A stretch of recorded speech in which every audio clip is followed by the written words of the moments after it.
We're in room 2100, and this is a joint informational hearing on the state of the arts, how current federal policies are impacting arts, culture, and humanities here in California. It's a joint convening of our Joint Committee on the Arts, which is a joint legislative committee of the both houses, along with our Assembly Committee on Arts, Entertainment, Sports, and Tourism. And I'm just so pleased to be here with several of my colleagues, including our chair of the Assembly Committee, Vice Chair of the Joint Committee, Assemblymember Ward. Just a little side note to share our mutual love of the arts. Last time we saw each other out of the country was literally at a musical in London. We happened to run into each other there. True story. With no planning involved. So we're even on our spare time, we're spending time focused on the arts. So just want to thank all of our speakers today. We've got some great people coming from all over the country to talk shop. I know that a number of you, this required a lot of travel, and this actually came together relatively quickly. So I just appreciate everyone having made their schedules available for this important hearing. This committee I've been involved with this committee ever since I first started in the legislature 11 years ago. I can't say that we've dealt with so many different issues, lots of challenging questions relating to arts policy. Lots of great bills have come out of the work of this committee. I got to say, the current moment is extremely difficult, and I really hope that this will be an opportunity for us to share with the broader Capitol community the challenges that our arts organizations are facing as a result of some of the changes happening in Washington. We know that arts, culture, and humanities are not luxuries. They speak to the soul of our society, of who we are as human beings. They challenge us to think critically and to empathize deeply, to connect across lines of difference. They're the mirror through which we understand who we are and the window through which we imagine who we can become individually and collectively. We're going to see the governor's May revise come out this morning. We're certainly all anxious to see what will happen on so many different things in that budget proposal, but certainly in the wake of some of the federal policies that have been targeting arts, humanities, state libraries, museums, our national archives, and more, it really underscores how important and urgent and timely this hearing is. Just to point out a few of the major concerns that are out there, the National Endowment for the Arts, the National Endowment for the Humanities, the Institutes of Museums and Library Sciences, massive cuts proposed to some of which have been just unilaterally attempted toward implementation by the current administration in spite of congressionally approved allocations. We all know, of course, our Attorney General has been pushing back along with others, and so far have been successful in court. But we're also seeing not just cutbacks in budgets, but also the elimination of the firing of various directors, leaders, nonpartisan boards. Some of the people that have been advocates, and sometimes people have been targeted simply for standing up for their agencies and their work. It's pretty extraordinary.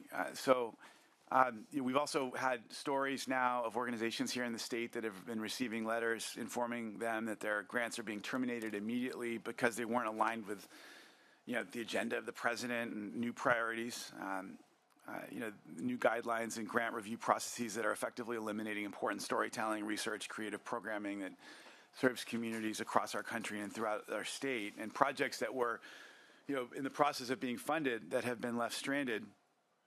And it's my strong feeling that when we limit public investment in the arts and humanities, we limit access to cultural participation, we reduce exposure to important narratives and silence stories that deserve to be heard.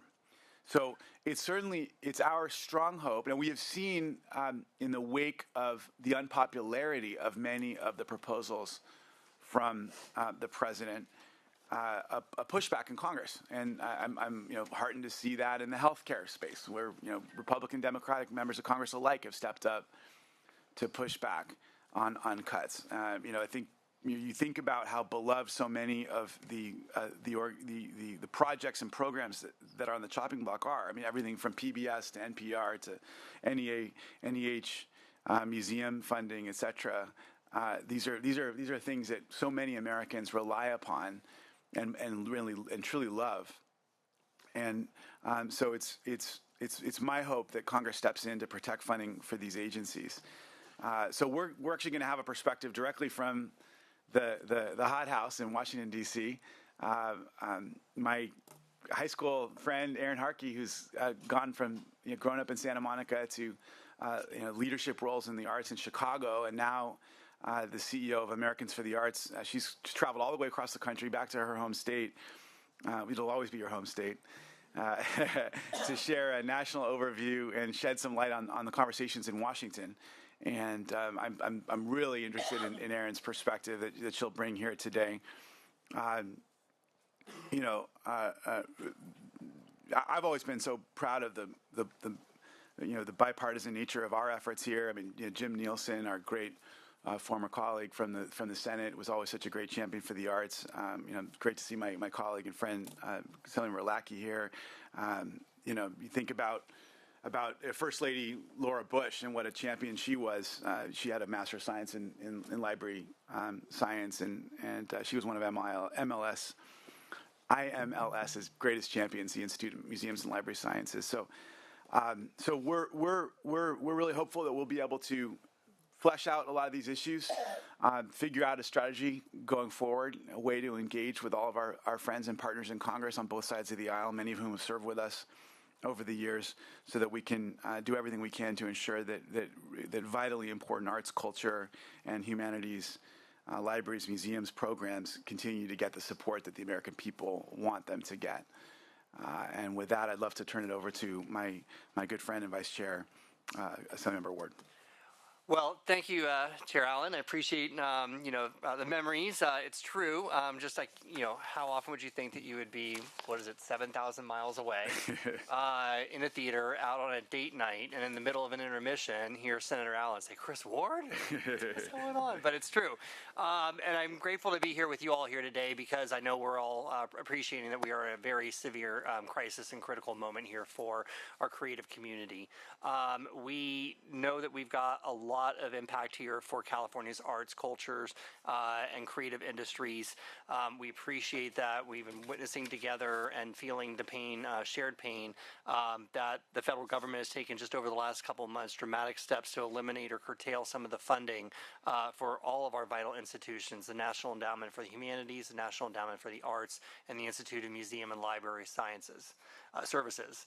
And I appreciate that there are so many advocates and community members here at this hearing. It doesn't surprise me, because from my days at local government on city council, the arts community shows up. We know the impacts that we have back in our home communities for our youth, for our senior communities, and for everybody that appreciates the contributions of arts to our well-being and to our identity and to our economy.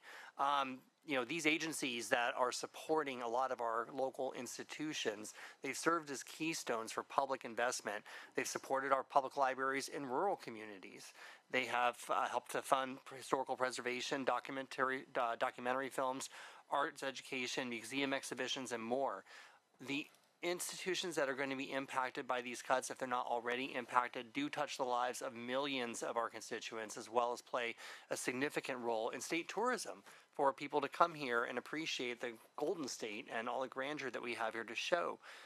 California has not been, we of course have been a leading recipient of a lot of this funding, not just because of the size of our state, because of the vibrancy and the diversity and the culture and the establishment that we have here, that we appreciate the arts and we've integrated it into our daily lives.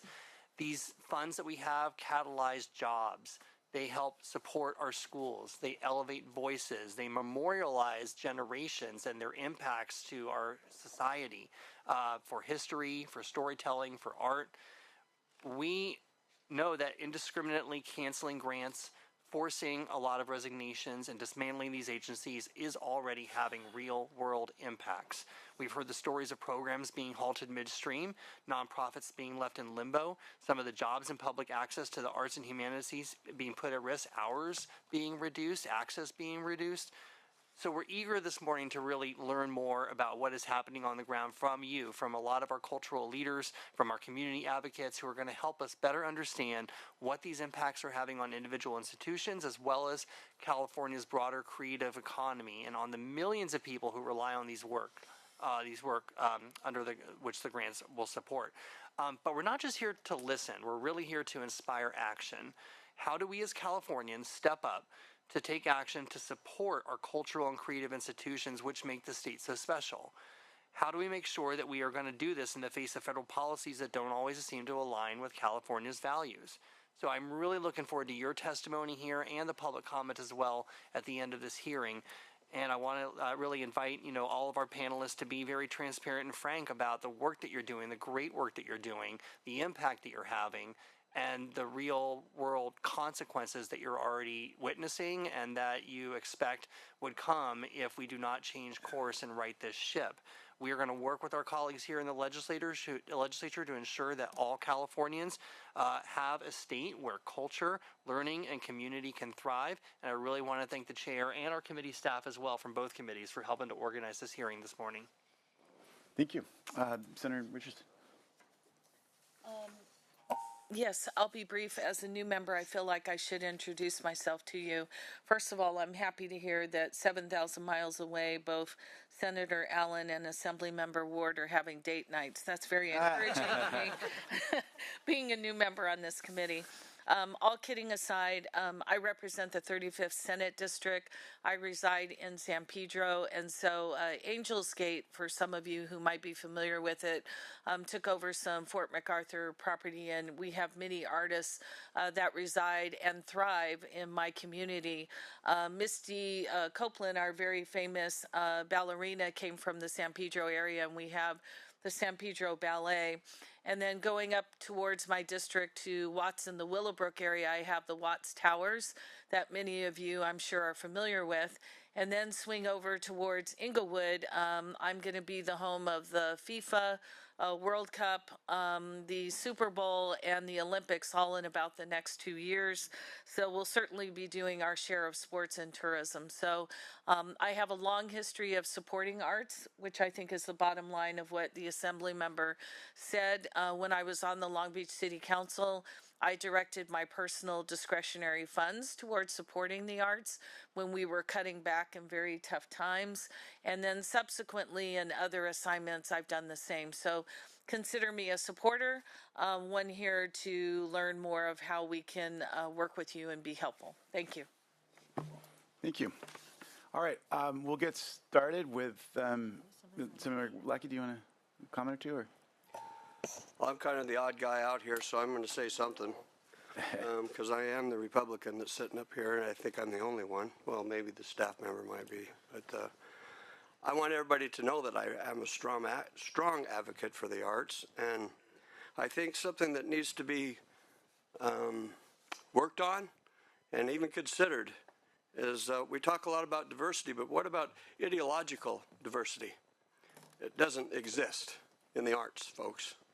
I happen to be a season ticket holder at Pantages, and I enjoy what I see there. But ideologically, the more right side of our society is not represented. It's not. And I think it's something we need to work on, because this is the kind of outcome you get when you don't have balance. You get people in charge that feel like they're not being included. And that leads to decision making that can be regrettable. So I'm hoping that we can be ideologically diverse and respect all forms of thought. We all have different life experiences, and that's how we define ourselves, is through our life experience. And some people have rural life experiences that are more likely to be more right-leaning. And why do they get shunned? I don't think that that's healthy, and I don't think it's what makes America strong. And so arts is known to be not really respectful of that background, and I hope we can change that. And so we look forward to having the commonality of understanding the value of arts. And it is very, very critical that we do everything we can to make sure it's promoted, especially at the beginning levels. When I went to high school, I went to a very, very small school, and we had a very, very productive band. The majority of the school played in the band, But I will tell you this, that school no longer has any kind of music program. And it's regrettable. It's regrettable, and it's a disservice to all those students who go there. So we need to pull together, and we can have different political perspectives, folks. That's fine. But let's be balanced, and let's be fair. And that's all I have to say. Thank you. I appreciate it. And yeah, we're going to hear next from Aaron and Jolie Fisher, who maybe can make their way up. They're going to talk about the status of the arts in the U.S. I mean, one of the things we've all been focused on a lot. There's obviously the cultural aspects. There's the economic impacts too that Christopher spoke about. I mean, it's something like 2 million workers statewide, almost 8% of our state GDP. And I know a lot of Democrats and Republicans together are working on the state of Hollywood. Including President Trump's Ambassador Voigt, right, who's working on some policies to make sure that we keep production here in California. And so there's a lot of shared work to be done. And a lot of work to be done to include many, many more voices. And one of the great shames of the current round of cuts is that, look at a group like California Humanities. It's done some incredible work telling documentary stories about, they recently did one on a former elected official in the mid-20th century, and they've done such good work trying to expand, listen to your call, and engage more voices and stories. And so that's a really important effort, and one that I'm sure we'll talk about today. So anyhow, I'm so happy to have these two fearless, incredible women, arts advocates here, who I've gotten to know through various capacities through the last for some time. So I'm really pleased to invite Aaron, who's the CEO, Aaron Harkey, CEO of Americans for the Arts, followed by Jolie Fisher, who's the National Secretary Treasurer for the Screen Actors Guild. So let's start with you, Ms. Harkey. Is this on? Okay. Yeah. Hi, everybody. Good afternoon, Chair Allen, Vice Chair Ward, and members of the committee. Thank you so much for the opportunity to be here today. It's truly a privilege to join you and so many inspiring advocates to talk about the arts. As mentioned, I'm Aaron Harkey. I am a daughter of this great state. I was born and raised in Los Angeles and went to school in Santa Monica, where Senator Allen and I, surprise, surprise, were in student government together. Go Vikings. It's also where I developed a lifelong passion and enthusiasm for the arts as a child. I was a cellist, and I was able to take advantage of the extraordinary music education program that our school district offered. My work in the arts has taken me all over the country. I'm very familiar with some of your districts. I worked in Long Beach for some period of time, and also in the Antelope Valley when I was working at the LA County Arts Commission. But then I've been in Chicago for the past 9 years, where I oversaw the city's Cultural Affairs Department, and now most recently in DC, where I'm the CEO of Americans for the Arts, which is one of the nation's leading and largest advocacy organizations. My work has taught me something simple but powerful. The arts reflect who we are, but they also shape who we have the potential to become. I stepped into this role as CEO of Americans for the Arts just 2 months ago. It's been an eventful 2 months. And while I'm excited about the opportunity, I'm also clear-eyed about the challenges. The cultural sector is under immense pressure, and our collective response will shape what's possible for artists, for communities, and for our country. Since January, over 100 executive orders have been issued that threaten the arts and humanities, targeting DEI, eliminating the President's Committee on the Arts and Humanities, canceling grants, and removing staff at key institutions like the National Endowment for the Arts, NEA, the National Endowment for Humanities, NEH, and the Institute of Museum and Library Services, IMLS. Also, uncertainty at the Department of Education means critical arts education grants are also on the chopping block, and changes at our natural cultural institutions, the Smithsonian, the Kennedy Center, challenge our access to free creative expression that represents the breadth of human experiences and stories that artists from around the country are compelled to tell. The administration's proposed FY 2026 budget goes even further, calling for the entire zeroing out of NEA, NEH, and IMLS, and the loss of public funding for the Corporation for Public Broadcasting. It's not just about the loss of funding. These institutions underpin the entire apparatus for arts and culture in the country, which is a $1.2 trillion industry contributing 4% to our GDP. It is significant, and when it isn't healthy, we need to understand that there are human, social, and economic costs. At Americans for the Arts, we are committed to measuring and telling the story of the impact of these senseless cuts. We recently launched a pulse survey of arts organizations across the country, and here's a little bit about what we've learned. Federal grants are being rescinded midstream, creating immediate financial crises for organizations to make budget cuts and pay staff. Pass-through dollars are at risk, threatening the stability of local and state agencies.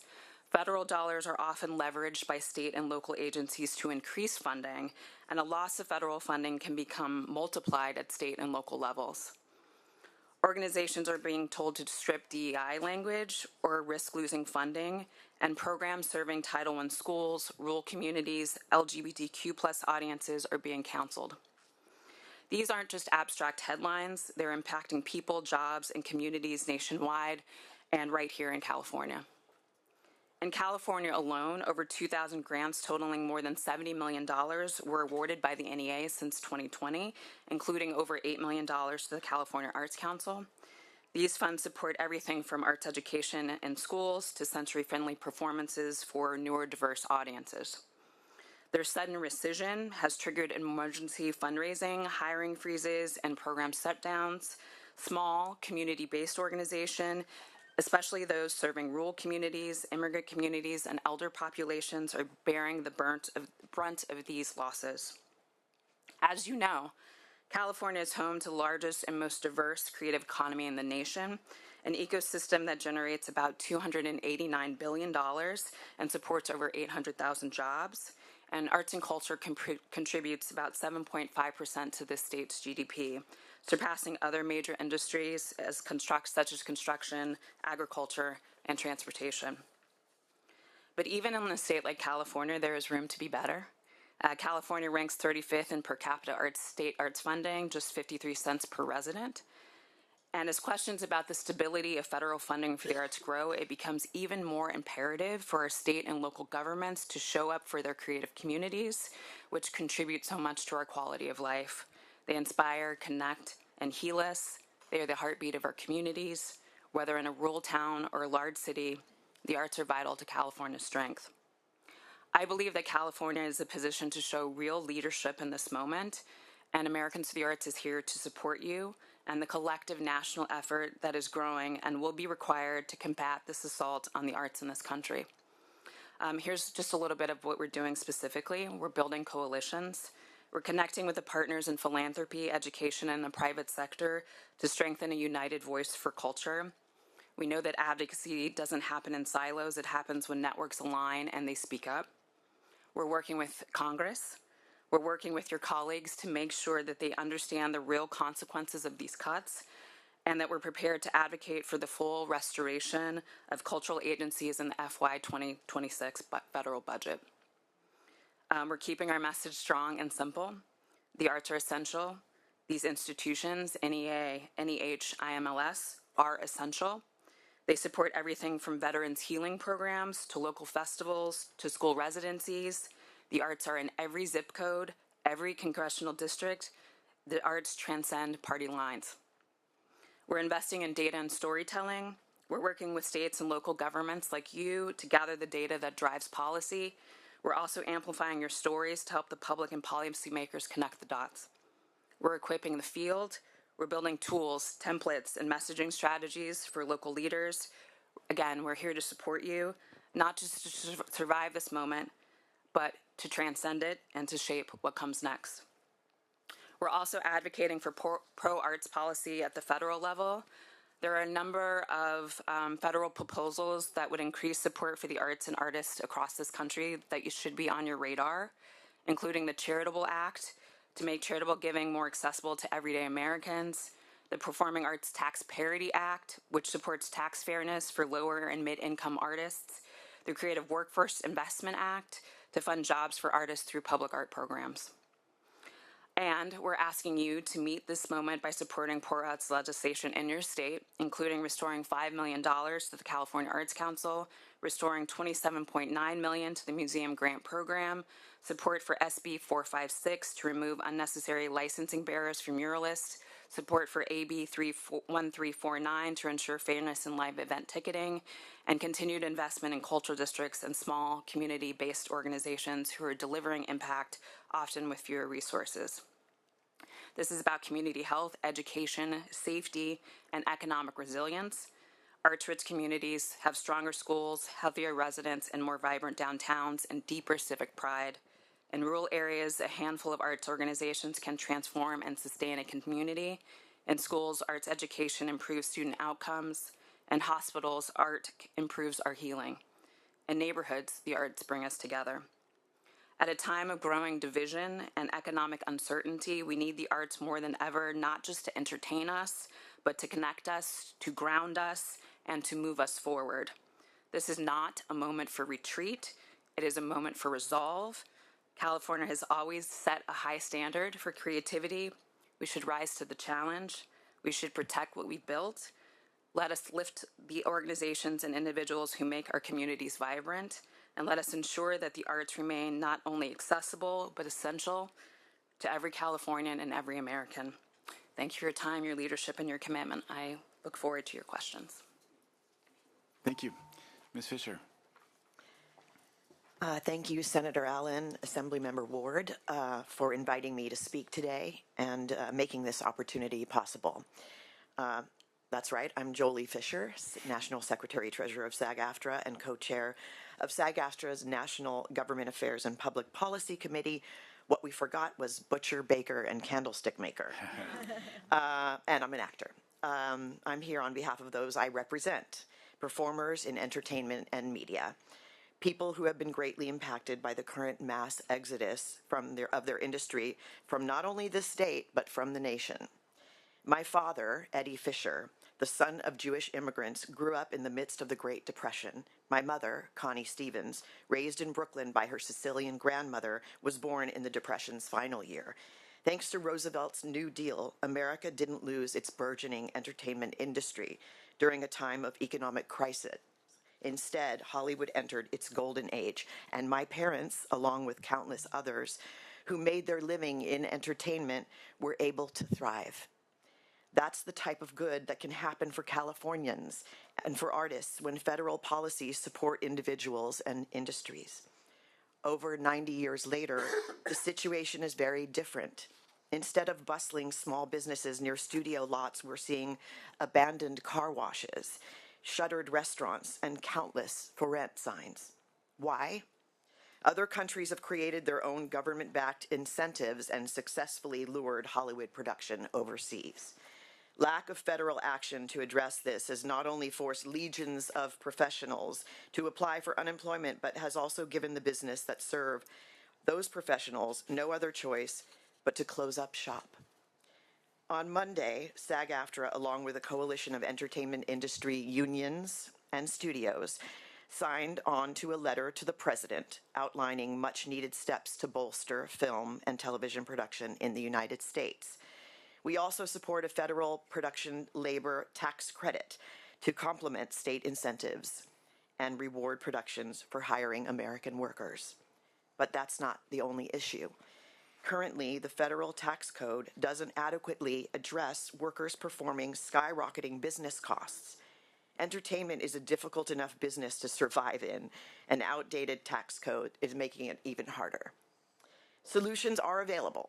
For instance, the SAG-AFTRA supported Performing Artists Tax Parity Act, say that 10 times fast, PATPA, has been reintroduced in both the U.S. House and the U.S. Senate, and it passed. It will update the qualified performing artist deduction originally signed into law by President Reagan in '86 to reflect the rising costs of living performers face while doing business. Will the current administration get this done? That remains an unanswered question. Because the creative economy is the backbone of California's economy, preserving intellectual property rights and fighting exploitation at a federal level strengthens our state's existing laws. Two SAG-AFTRA supported federal bills have the potential to do just that. While our Take It Down Act is awaiting the president's signature, the fate of our No Fakes Act still remains uncertain.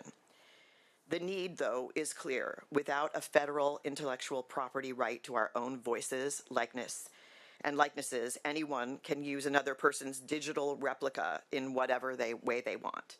Whether it's stopping runaway production, updating the tax code, or addressing new technology, when it comes to saving Hollywood, there's a lot of work to do.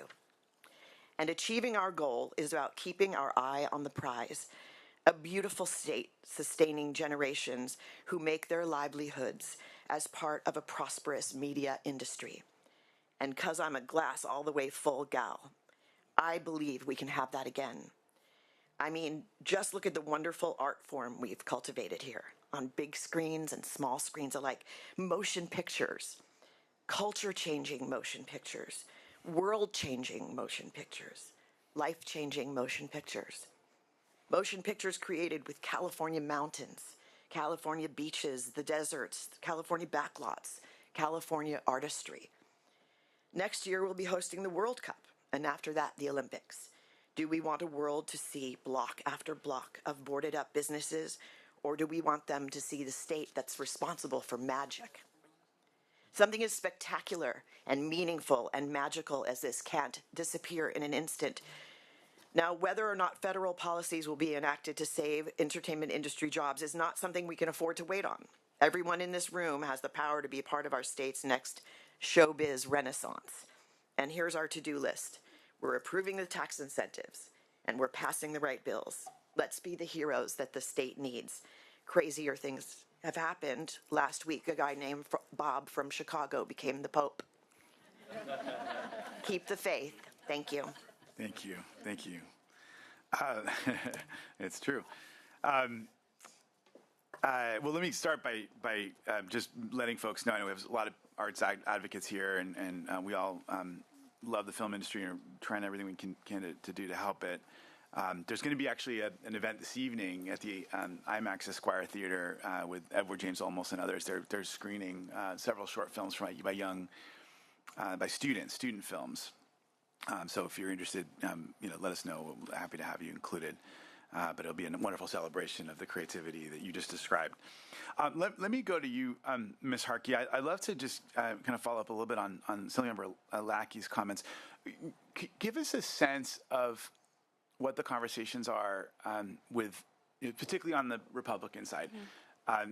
It's always, in general, I'm literally 11 years in this on this committee. I've always been happy about how bipartisan an effort this has been, and there's been great arts champions on both sides of the aisle in Congress. We just spoke about it, and yet now things seem to be getting really intense on a partisan side. Some of it is perhaps because of your perceptions, real or not, but a sense of conservative voices not being adequately included, and some concerns over that.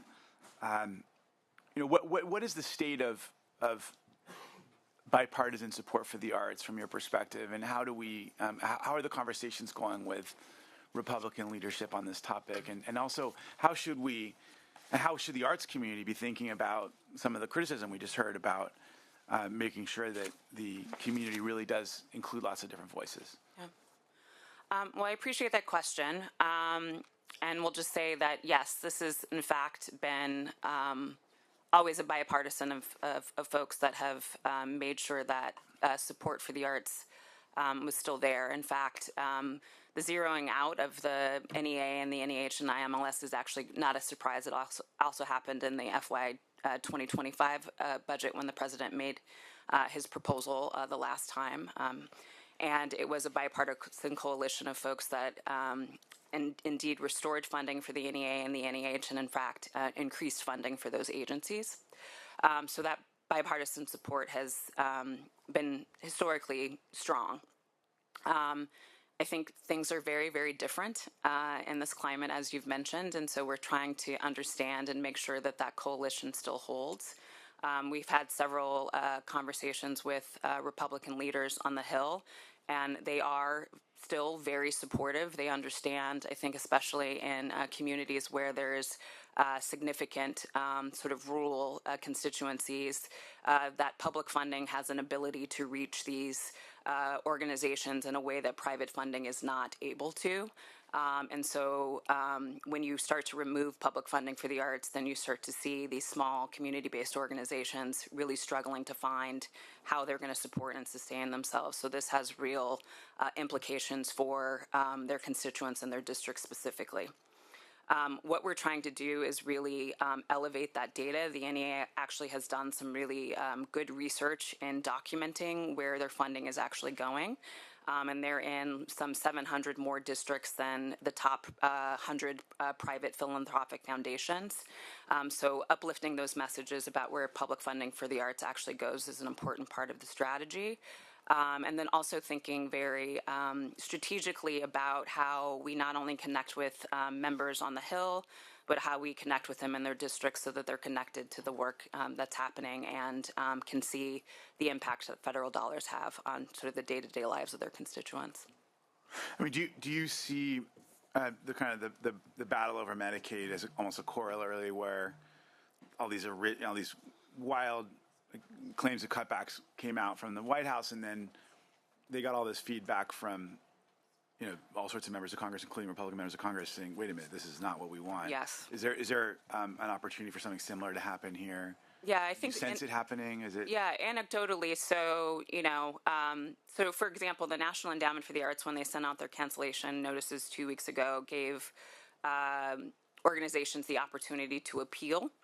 And we know that several Republican senators actually sent appeals through those appeal processes when programs in their districts were canceled. So I do see that there is a somewhat of a backlash when folks are sort of recognizing and actually seeing firsthand how this is affecting people in their communities. Yeah. Yeah. Can I ask you specifically about the NEH cuts? I don't know how. I'm sure you're up to speed on them, but we're going to hear later from the head of our California Humanities, Mr. Noguchi, on the next panel. But effectively, this was a long-standing federally funded program that's just sent the entire national system into disarray because they just unilaterally decided to cut everybody. And in our case, this is a program that's received a little bit of state funding over the years, but it's basically been just federally funded, and they're now facing this really incredibly difficult decision to whether to shut down or not. I mean, are there similar kinds of conversations happening around the country, and what is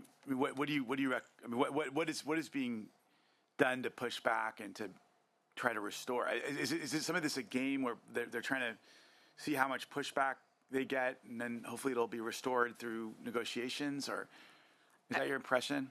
That is my impression. I think we're hoping that Congress will step up to the moment and sort of do their job. I mean, but the thing that you're mentioning, I think, is sort of what I alluded to, was that sort of federal dollars get leveraged by states and local governments. And in particular, both the NEA and the NEH have programs where just sort of essentially off the top, 40% of their budgets go directly to state agencies. The National Endowment for the Arts, for now, was able to sort of protect those state-level partnerships, but the NEH, their dismantling of their grant program was handled with less care. And so the sort of state-level agencies who are reliant on that funding and sometimes leverage that funding sort of to double the impact. So I'm a state-level agency. I get $1 million from the NEA. I use that to trigger a match in my state, so it doubles the impact of those federal dollars. All of that has sort of gone away. So then it becomes a sort of trickle down because those local state-level agencies are also re-granting those dollars, right, to their sort of local nonprofits. So there's a trickle-down sort of multiplying effect to the fact that the federal government has Totally. has initiated these cuts. Goes without saying, obviously, this is not without legal challenge. So there are several, things in the works that are looking at both the sort of impounding aspect of this, right? The fact that these are approved dollars by Congress, as well as just other sort of legal challenges around these particular cuts that folks are working on. Yeah, I think we all need to be working both on the advocacy side and the legal side, and I think I speak for most of us. I count us in. Just want to ask Ms. Fisher a question. But first of all, thank you for all your leadership. We were just at an event last week in LA talking about TV film production. I never stop. You never stop. Yeah, yeah. Well, neither do we. We're very committed to revitalizing production here, because we also know there's so many follow-on impacts. I went to an event not too long ago for the LA Chamber Orchestra, and all those guys who perform, all the guys and gals who perform in the orchestra are people who make their money scoring and working on Hollywood music projects, but they're also able to enhance the broader cultural life of the region because they've got their anchor career in Hollywood music. But they also are out there teaching and tutoring and performing and all the rest out there. Just to, again, follow on Assemblymember Lackey's conversations, yes, there are lots of progressive voices in Hollywood and labor movement, but there's also, you have some pretty prominent members that are, very close to the president, and he's got some ambassadors, and they're all dues-paying SAG members.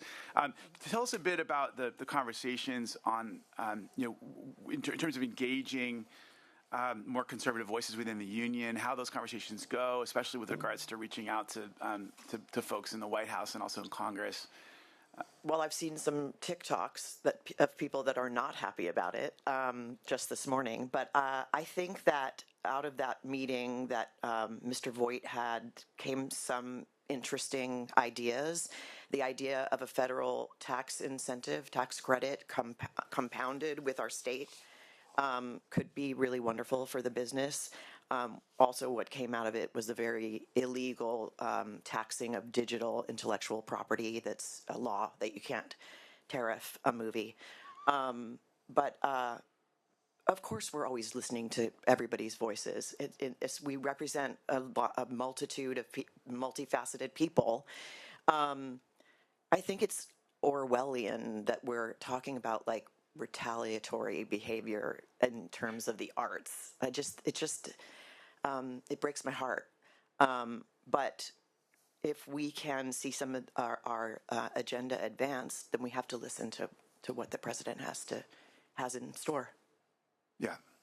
Okay. All right. Let me open up the floor to questions, thoughts for these two incredible leaders. Yes. Yeah. Well, I had to step out briefly to present it, Bill. I was kind of curious if you've had a chance, coming from a national perspective, to sort of think over the last couple of months about ways that other states have been approaching this. I remember, again, my time on City Council and here again in the Assembly. We've got bipartisan support for the impact that arts and cultural and music and other institutions support in our communities. And I think it was that kind of common interest that helped us be successful during some very difficult times. So are you seeing that advocacy in, Midwestern states or other communities that can provide helpful guidance on how we can approach advocacy here in California?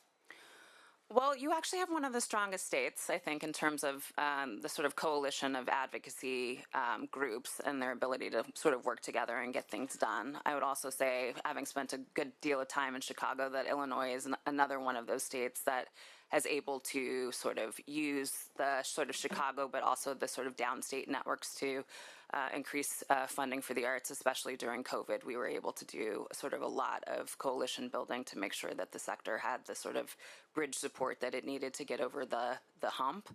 I think, it is again, very challenging time. And I think part of what we are seeing in this moment that requires significant advocacy is that there's a need to strengthen communication among not only sort of state by state, but the entire advocacy sort of apparatus for the country.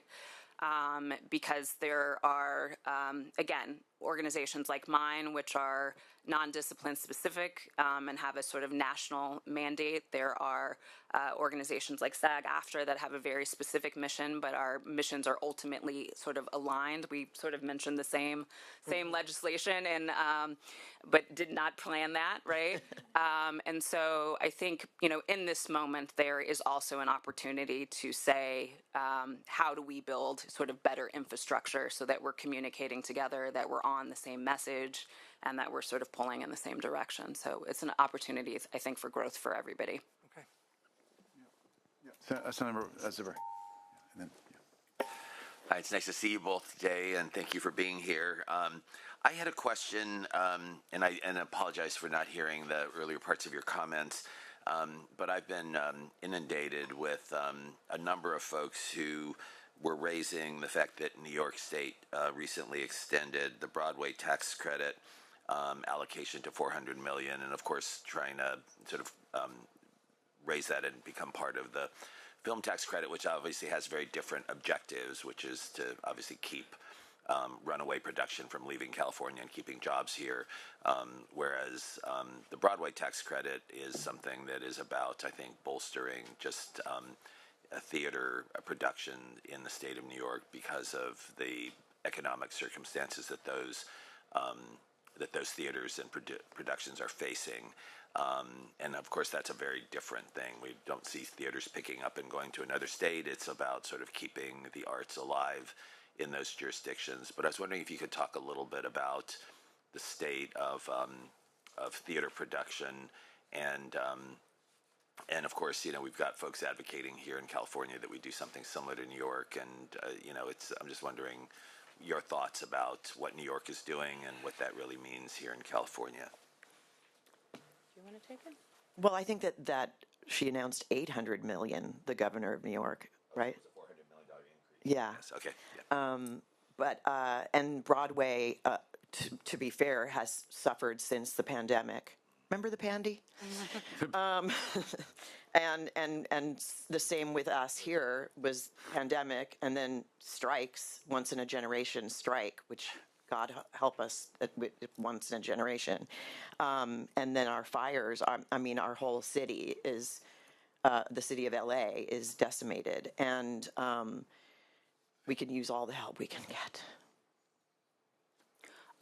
I'll just add, so, sort of performing arts organizations after the pandemic were particularly hard hit, right? So first to close, last to sort of reopen. And theaters have been for a very long time particularly challenged. So we have a couple of things happening. We have a very different sort of changes in audience behavior, right? So people are much more comfortable in their homes engaging with entertainment. So alas, a dwindling audience is a big part of that. There's a loss of sort of earned and contributed revenue, particularly around corporations and individual donors. So I'm an individual donor. I give $100. I've been giving $100, but my $100 that I give, right, because of inflation doesn't go as far, right? Theaters in particular have been in a very precarious position for quite some time. This moment is particularly challenging because I think the sort of wave of COVID relief money that came in through legislation like Save Our Stages really was able to put a Band-Aid on some really fundamental challenges that theater has. So I'm really actually heartened to see New York stepping up in this way, because theater is an incredibly vulnerable part of the ecosystem. And again, with this sort of emergence of sort of federal crisis, I think both state and sort of local governments need to really step up to make sure that the infrastructure remains strong. Senator Smallwood-Cuevas. Well, I appreciate the comments, and I apologize if these questions are repeating maybe something that was said earlier. I was at another event, but really happy to participate this morning, and we got some statistics just around what our impacts are in LA in terms of how much the arts generate revenue and engagement. with not just the cultural assets, but the entire economy of our region. So 21.7 million people reported coming last year alone to participate in the arts through tourism in our region. 1.8 trillion contribution overall in the arts based on our World Trade Center calculation of what that looks like across the region. It amounts to about the 11th largest economy in the world when you just look at the amount of tourism that hits our region in any particular year. And just imagine, that contribution to a county where our GDP is about 913 million. So I give out those numbers because I as labor chair, my question is, how are we looking at this economically? And what are the businesses, not just, the arts, but the hotels, the restaurants, the merchandisers, the transportation, the Lyfts of the world, the Ubers? How are they coming to this conversation nationally about the impact of these cuts on the arts? I do see where tariffs and other sectors, you have industry stepping in to really advocate for the abatement of those strategies because they will create a detrimental impact on our economy. And I love the arts. I am a culture vulture. I love the arts. I love all of it. But it's also a bread and butter, a nickel and dime issue that my region, in particular, Los Angeles, I represent LA Live. I represent Culver City. We have 2 studios there. I represent South Central Los Angeles. We have, I would say, thousands of cultural businesses and enterprises.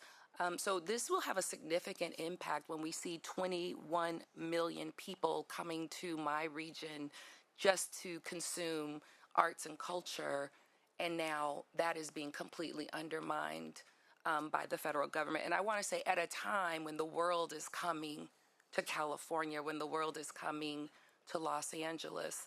So I'm just curious, how has the business community outside of the enormous entertainment industry, and we know we are committed to ensuring that our film and television industry is competitive with the rest of the country and other states in terms of our film and tax credit program. But I'm just curious about the other businesses, the chambers of commerce and so forth. Where are they on this issue? And what have those partnerships looked like nationally? Yeah. Well, I think you're 100% correct to make that connection. And to also, sort of re-emphasize the value that the arts bring to the economies of our local cities. And the connection between sort of the arts and tourism, which is why so often we see the arts being funded by hotel occupancy tax revenue, et cetera, because there is a direct correlation between those things. So I will say that AFTA, for example, puts out every several years an economic impact study where we go sort of national study, but we also break down by state and region. I think all of that information and data is very much available, but it sounds like you're equipped with a lot of that too. But I think it's a good I'll just say that I think it's a good reminder as we're sort of building coalitions that there are people outside of the arts that need to be brought to the table that benefit from the arts. The arts are an economic multiplier, right? So the restaurant next to the theater benefits from the theater's productions, right? Again, I think that is the right flag, and I think as we're thinking about building the coalition, that's important to do. I will also say that we're going to be in Cincinnati for the Americans for the Arts annual conference, and I just say that to say that Cincinnati is a place where they receive, the local arts agency there receives no funding from the city. Their local arts programs are almost funded 75% by corporate support. that they do through a large sort of fundraising program. I think they're in some ways a model for sort of more sort of corporate and philanthropic responsibility on the business side. So I think there are some good models too, just to think about how we re-engage sort of business communities as advocates as well. No, I appreciate that, and I think it's a way for us to think through the coalition that can help us really advocate for how we get these dollars reinvested, particularly as we are going to welcome the world to so many of our arts and culture centers here in the state. Ms. Fisher, my question for you is the impact on workers that this is having, and certainly we have a history in this country of there are moments when we attack those that have the most impact on people's decision making and opinion making, you know, from the Red Scare to the period in the 80s where Ronald Reagan wanted to get rid of and dismantle the endowment for the arts, and certainly we're here again in this history, and I know that of your advocacy around ensuring that we are in California doing everything that we can to be competitive in terms of our film and tax industry, making sure that it is representative of California and diverse, and that we have models of accountability in that system. But can you say from, you know, certainly this being the culture and arts and entertainment capital, what is this doing across the country for workers who are in this industry? And I'm particularly thinking about those younger workers, those workers who are just entering that field. And, you know, we talk a lot, again, thinking economically about recession and what that means, and layoffs and pink slips and what that means for our economy. And this is this is the biggest pink slip, right, that could ever be offered, as the federal government is walking away from so many of its commitments to the arts community. What is the impact on workers? What are the culture workers doing to brace for this? And what can California do to really protect workers in this moment? Oh my gosh. We represent like 170,000 members. It varies from year to year. And 2% of them make over $200,000. 2% of all our membership. So the movie stars and the big TV stars. The rest of our membership is journeymen, broadcasters, you know, people that play in the background, a very important part of the tableau. They make, you know, a minimum. We raise their minimums in the past contract, but we are middle class. We're the middle class, and when we don't have production in California, we have to move out. Some of my husband is a filmmaker and a cameraman, and a lot of his friends moved to Atlanta because there just wasn't any work, and that's been happening for about a decade. It affects the little dry cleaners across from Warner Brothers that stays open 24 hours. If there's no production at Warner Brothers, Milton Edie's goes away. It affects the restaurants. It affects the drivers. It affects, you know, the people that make our clothing. It is the whole ecosystem fails, and we've already suffered so very much. I think we saw a lot of support when we were on strike across the country. I would travel and there'd be picket lines, you know, here and there. And they were like, go get them, you know, go get the corporate greed, you know. We are the workforce. We are the workforce. We just choose to sing and dance and play other people. And also we are the American scene. So when we make our creativity reflects the American scene, we still have stories to tell. So I think I want to ensure that we get this tax incentive in California, and then hopefully on the federal level they'll be able to do something for performers across the country. Well, really appreciate all your insights, and I know hopefully both of you will be able to stick around to hear the rest of the panels, and maybe if people have additional questions for you relating to the other panels, we can bring you back up. But thank you. Thank you. And thank you for all the leadership you provide to our arts community nationally. Thank you. Appreciate it very much. All right. So we've set the stage. Now we're going to talk very specifically about the relationship with California agencies and federal agencies on the arts side. So we've got Rick Noguchi, who's the Executive Director for California Humanities, who's here. He'll be first, then Greg Lucas. So we're going to ask them all to come up, please. Greg Lucas, our California State Librarian, who I saw. There he is. Love him. And then, of course, Danielle Brazel, who's the Executive Director for the California Arts Council. So really looking forward to all three of you. And we'll just get started with you, Rick. And thanks for being here.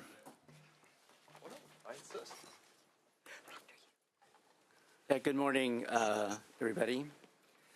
First of all, my deep gratitude to the Honorable Senator Ben Allen and the Honorable Assembly Member Christopher Ward for convening us and hosting us today, and for their distinguished leadership in the cultural sector of California.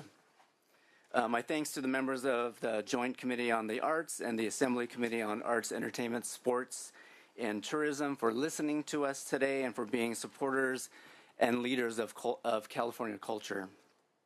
So I am Rick Noguchi. I am the President and CEO of California Humanities. The humanities are the home for life's important questions, like why you exist and what is your purpose in life, what makes you human. The humanities explore and interpret the human condition, history, and expression, and it celebrates the human spirit. The humanities give context to the arts, and together they are the cultures that enliven and define us. But right now, those cultures and the culture of California are under attack. For 50 years, California Humanities has served as the designated state partner of the National Endowment for the Humanities, the NEH, bringing federal funds to California to connect Californians to ideas, to one another, and to understand our shared heritage and diverse cultures.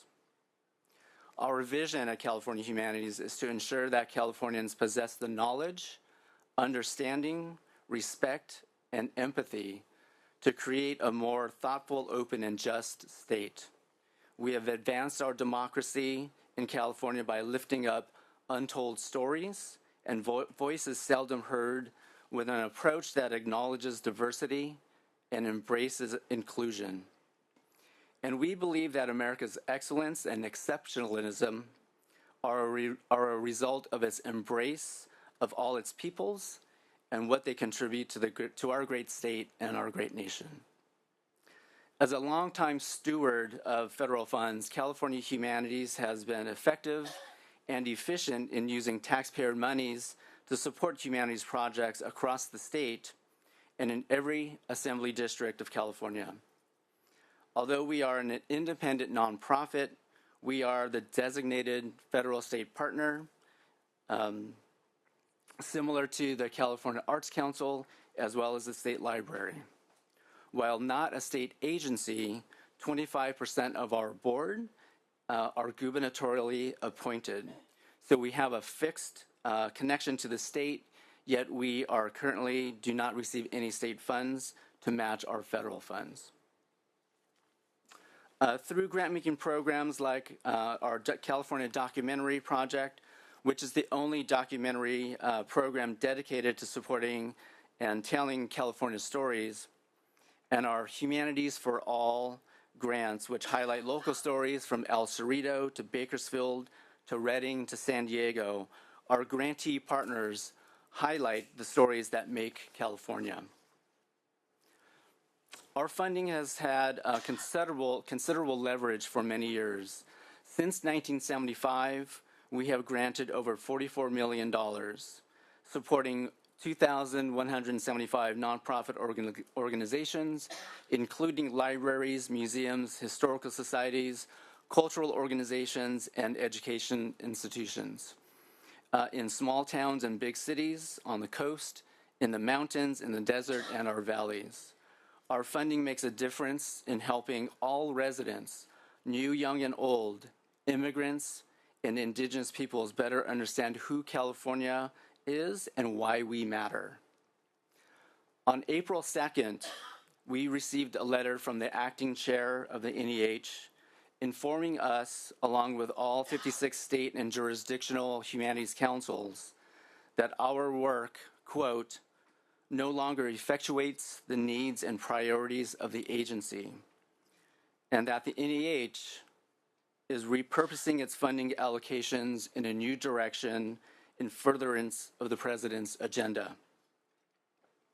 After 50 years of serving California, our funding was cut immediately and without warning. Our annual budget of about $4.5 million, mostly from the NEH and approved by Congress, does not include from the state any funding. The impact of our terminated federal funds to California Humanities has a negative impact on our state, with 112 current nonprofit grantees directly affected, with $650,000 they were hoping to receive. I'd like to point out that California Humanities has awarded grants in each of your districts, and many of them have lost funding due to the cuts to California Humanities from the NEH. So for this year, in FY25, $970,000 in grants will not be awarded. So we were in the process of making several awards the day that we got the letter. For FY26, $2 million in grants is on the line. These are not huge amounts, but for the cultural sector, mostly with annual budgets under $1 million, the loss is devastating. Our already underfunded sector will be further hampered by the federal cuts. California culture is key not only to our success, but to the soul of our democracy. The misguided assault on cultural agencies and institutions will result in an erasure of the diversity that is our reality and our strength.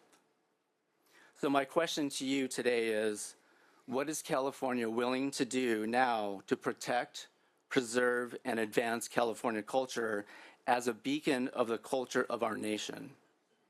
Is the Joint Committee willing to commit investments to safeguard who we are as Californians? And by the way, I am deliberately saying culture because the issue is more than the arts. The humanities, our museums, our libraries, along with the arts, not only have considerable economic impact from each of our respective areas, but together we help define the collective culture of California. So is it possible to have the Joint Committee make investments to keep us intact for now and to explore dedicated funding through a ballot measure or other mechanism that would sustain our culture on an ongoing basis? I look forward to your questions and just want to thank the committee again for your dedication and leadership in the arts and to the culture. Thank you, and thank you for bringing your very important story forward for all these members to hear, and a lot of follow-up to do on that. So let's go next to our state librarian. Greg Lucas, California State Library. Thank you for including the State Library and California Libraries, which play a significant role in California's arts and culture community as partners, as facilitators, as platforms. On any given day, I'm telling you what you know already, but on any given day, there's 100,000 different programs that are going on in state libraries, and a lot of in California's local libraries, and a lot of those are partnerships with the arts, with humanities, with local historical societies, local museums. And you know, to me, it's an extraordinary thing to be able to work with local libraries because none is the same. Every library is different because every community is different. I mean, what's going on at the West Hollywood Library is different than what's going on at the Mark Twain Library, right, in Long Beach. And it's different than what's happening in Santa Monica. Or Kearny Mesa is different than Mission Valley, right? And I've never seen another government agency that's more responsive and more nimble than libraries. And it's in part because the community walks in the door and says, here's what we need. And that's the mission of libraries, right? Is to help you connect with the information that you need to succeed.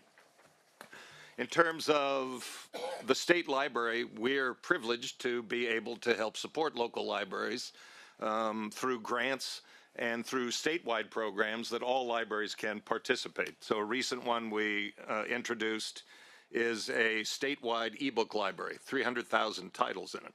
And so, you know, the city library in LA probably has 175,000, don't hold me to that, but 175,000 ebook titles, but a lot of libraries in the state don't.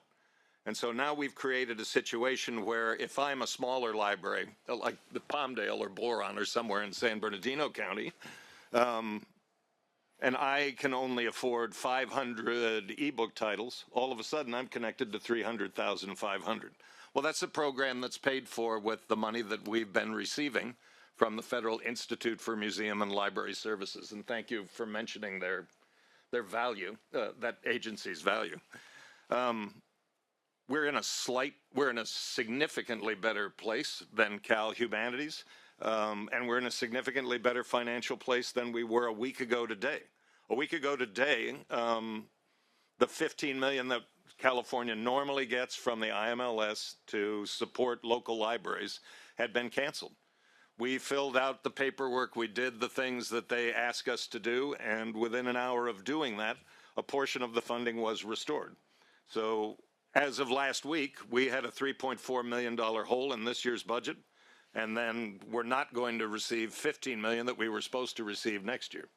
So we've received a check to help us become whole for the current fiscal year that ends June 30th, and 50% of what we're supposed to get in the next federal fiscal year has been set aside for us to access. I think we need your help because the May revision doesn't show us, this all happened so recently that the May revision doesn't show that. So we may need something that says, yes, you can go access this federal money, but we're in a better position than we were, although getting 50% of our money means we're not going to be able to do some of the local assistance that, or if not all of the local assistance we've done in the past. That's kind of where we are. Yeah. Okay. Thank you. So it ain't ideal, but I mean, it was cataclysmic a week ago. Right. Well, good. Thank you for getting on that so fast and getting some good news. Okay, so we'll come back to a discussion in a sec, but let's now go to Danielle. Okay, great. Gosh, you guys are amazing. I just want to say, and I'm really happy to be in partnership with you. And I want to thank absolutely. I'll send it to Mrs. Lucas and just say, Mrs. Lucas, I really like your husband. Not in that way, but yeah. Thank you so much for holding this important hearing. And I want to thank you all for being here today. It's such a big day. I represent the California Arts Council. My name is Danielle Brazell, and I am so honored to serve the people of California as the director. We're your official state arts agency. We call them SAAs, so I'm going to give you some alphabet soup. And we are similarly structured like the National Endowment for the Arts, the NEA. And for close to 50 years, the CAC has been the consistent, constant, and as of recently, the only statewide funder of the arts. And we are fervently committed to investing in communities from Calexico to Bakersfield up to Lone Pine to Eureka and everywhere in between. We have some materials that I'll circulate about the agency on a flash drive to save paper because we're all concerned about money right now and the environment.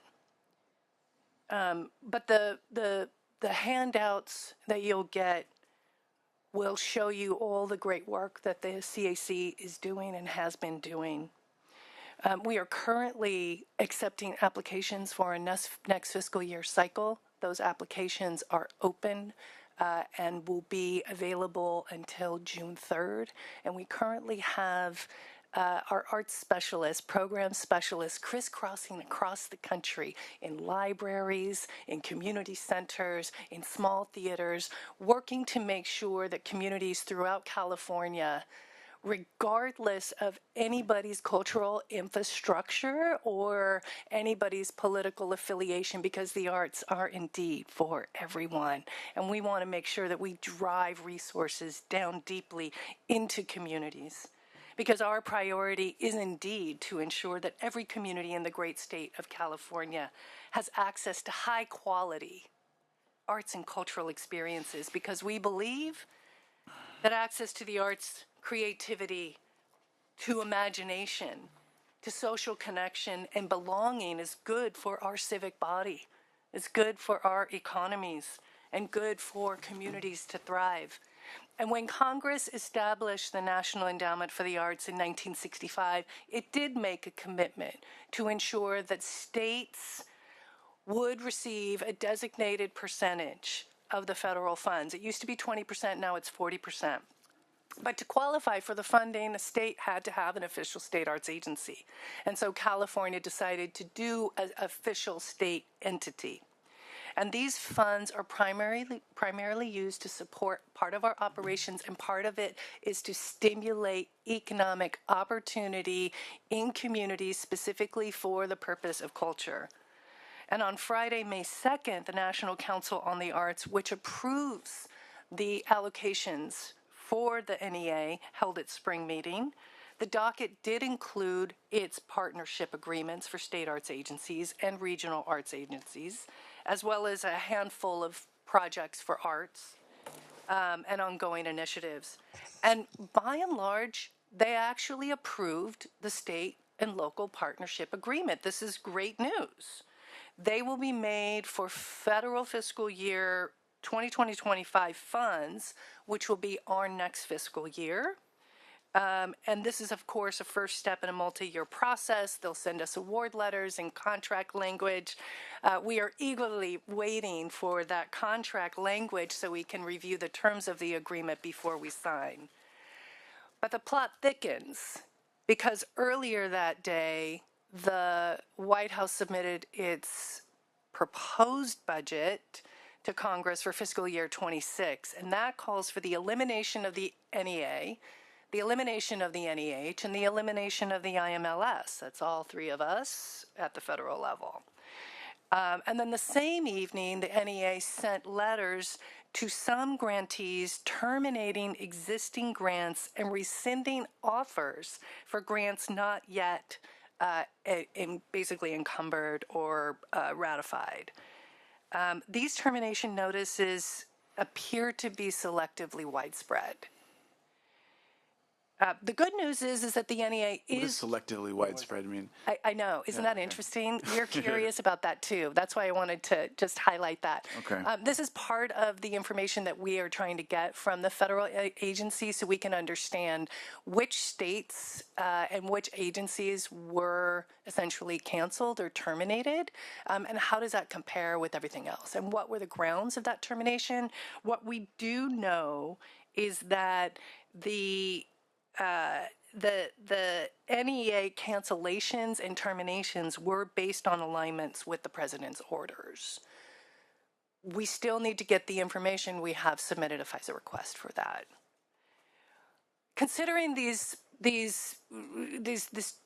course of events, the CIC is conducting a damage assessment by requesting information about the terminated grants in California as well as nationwide so we can really assess the impact. Communicating with our interested and affected parties, that means our stakeholders, our partners, many of whom are here today, and they are absolutely extraordinary. The California Arts Council simply could not do our work without our state and local partners. We have partners in each of our 58 counties, and they are, in a sense, our offices on the ground, and they ensure that we are serving the community in the way in which the community wants to be served.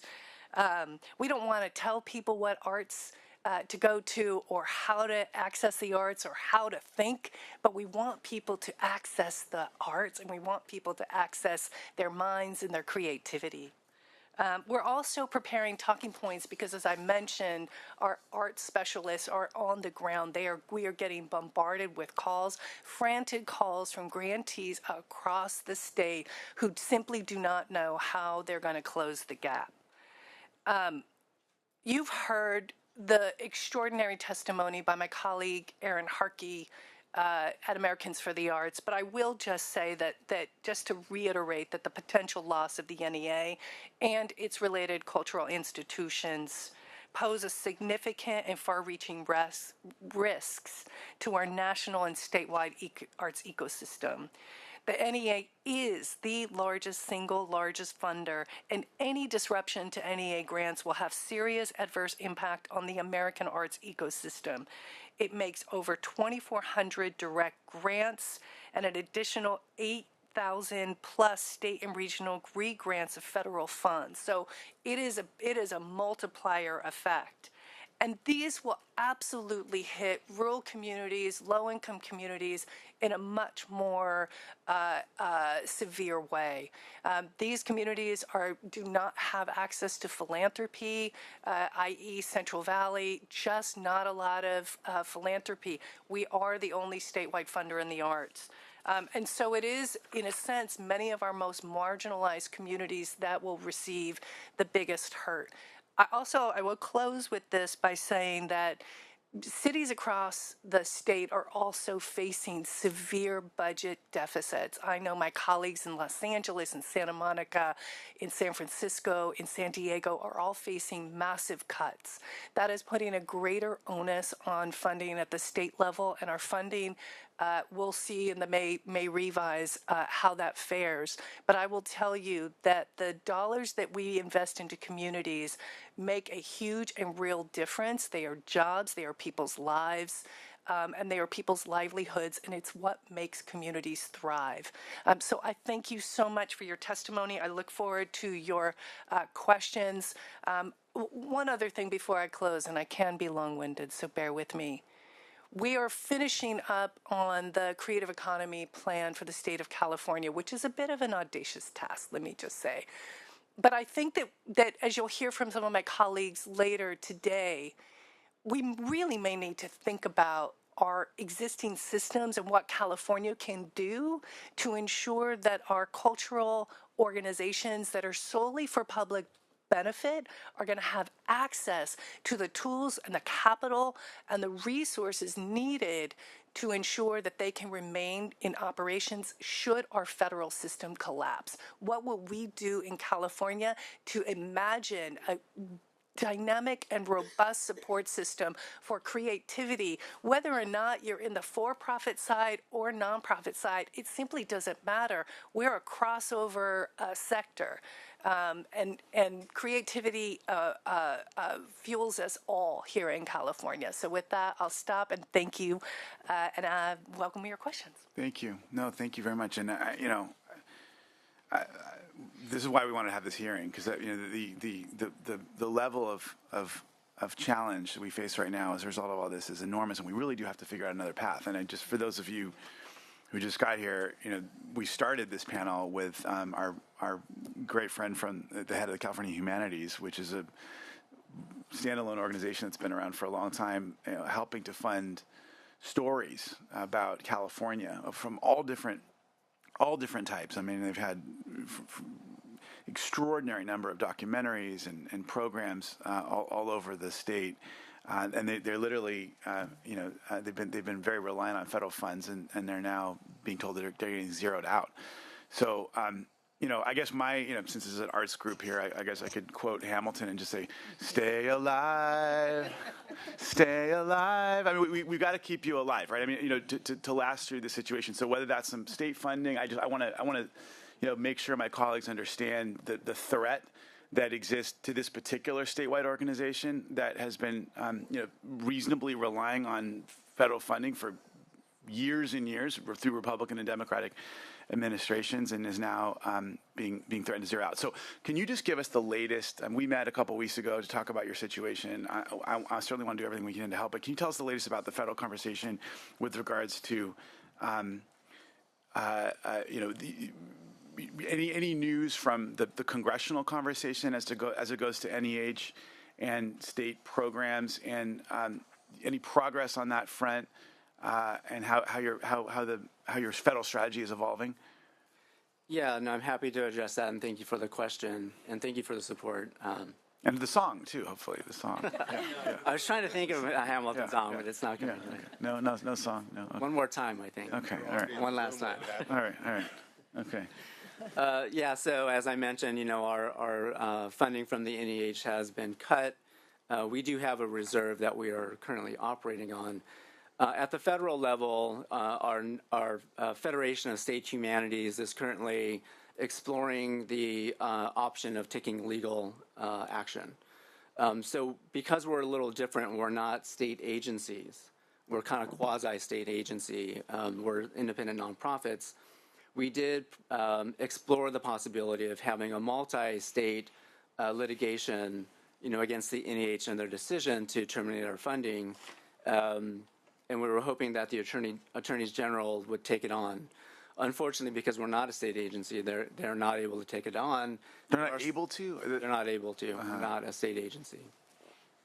So they're willing to help us in our pursuit. We have. So we are exploring that option of having pro bono or to hire an attorney to take on the case.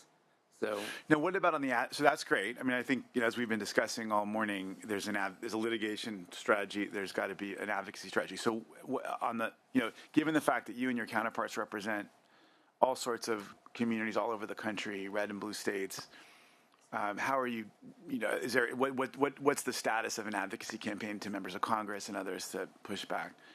Yeah, so we're continuing to advocate for funding for FY26. And ironically, we are eligible for funding for FY26, and I did submit an application for that funding. Remember that we were our funding was terminated for FY25 because we didn't align with the president's priorities. So going into FY26, in the application, we really have to use language that aligned with the president's priorities. Of course, that's not really well defined. I mean, we have some executive orders, but the language of being patriotic, looking at American excellence, we've been doing that. We've been doing that work, and I'll point out that one of the reasons why we are set up as independent nonprofits versus being a state agency was because they wanted to keep the humanities more neutral so that there wasn't going to be a political agenda by the state governors. And so we were really intended to be more neutral in that by having a nonprofit do the work. But we're continuing to do advocacy and try to get funding for FY26. Unlike past years, it's not guaranteed. We're not sure how they're going to make decisions on our FY26 funding, but I would like us to be around for that time before we can be here to accept those funds if we're awarded a FY26 grant. And just for the edification of the committee, some of whom may be more or less familiar with the work, can you give us some examples of the kind of stuff that you've been funding of late, including great stories of California excellence, American excellence? Yeah, I mean, and you'll be hearing, from a few grantees or potential grantees that are here to provide public testimony later today. But, we have been one of the primary funders of documentaries in California. And we created that program as a counterbalance to the East Coast. And so when the NEH, started funding documentaries through, PBS, a lot of it was very East Coast centered. Yeah. And so California Humanities created the California Documentary Project so that we could counterbalance that and really have, our story told. And you'll find, historically in the past, few decades, that many documentaries that have got airplay on PBS started with California Humanities funding. So, there's one that's out there right now called New Wave that explores the Vietnamese involvement with New Wave music in the 1980s. And it's really becomes a very personal story to the filmmaker because in the process of making that film, she learns about the intergenerational trauma that she had been suffering. And she initially set out to create a documentary about music, but she realized that her relationship with her mother was because of this intergenerational trauma. that's a very California story. And so we were happy to be able to support something like that. And there's so many of those. I mean, you did one on Pat Brown. There's one on Ed Edelman from the LA County Supervisor. There was a Republican Assembly member, I think, from Riverside County that had a great documentary. There's stuff on Native Californians, Chinese American community, Jewish community. I mean, so many of these wonderful stories that I just commend to everyone. These are the documentaries that end up in classrooms, in our schools, as kids are learning about California history. As you say, American history is the textbooks are so dominated by East Coast stories, which are really important stories, very foundational for our country, and yet there's so many interesting stories here. And the California Humanities has been really at the heart of the effort to tell those stories in an accessible way, of stories of all different types. And they're literally getting zeroed out, so we've got to figure out a way to help them stay alive. So let's open up any questions, thoughts, things that folks want to raise, or something reward. No, thank you. Thank you each for your candid and direct, contributions this morning, information, and deeply apologize the pain that I think a lot of you are currently enduring, and the fear that you have for the future that we have for a lot of these programs. I'm wondering if you how do you currently, or do you anticipate modifying tracking educational or economic outcomes for some of the programs that you are funding? Sometimes I very much do appreciate, not sometimes, as we think about budgets here, and you think about budgets and awards in your respective roles, I like to be able to translate not just in dollars, but in impact, right? Because that helps back when we're talking to average neighbors, voters, constituents. What does it mean? Yeah, it's when you want to think about, $18 million in grants, but how many students are not going to receive an arts program in their school? And where is there not? Are you able to sort of analyze, the kind of spread and diversity of funding across rural communities, and disadvantaged communities in our inner city? How do you track that money, and how do you report those outcomes? Well, it's public money, and so we need to absolutely make sure that we are tracking those dollars. And to your point, Assemblymember, it's also about the programs and the people that are being touched by it. Each and every year, we fund about 8,000 programs that are reaching communities throughout the state of California. That is, of course, a multiplier effect by the number of people that are actually attending those programs. If you want to put up the slide deck, I can show you a few high-level numbers, but our Creative Core program alone, which was the largest public investment in in art since the Great Depression, created over 7,000 jobs, direct jobs for artists, another 10,000, including the administrators. That initiative allowed us to get funding directly into communities that do not have a local arts organization, that do not have any kind of cultural infrastructure that would allow us to re-grant directly to them. So we were able to draw on our partnerships with administrating organizations. And one such organization, which was our Kern County partner, did an extraordinary job covering 12 other counties and servicing and moving dollars directly from that one little area of the Kern County Dance Alliance to 12 other counties and making sure that artists had jobs. That was during the pandemic, and we see that system is working really effectively. And I would add from California Humanities, one of the ways that we track it is, we have to match our dollars to the federal government, and our grantees also match our dollars. And so we require a 1-to-1 match.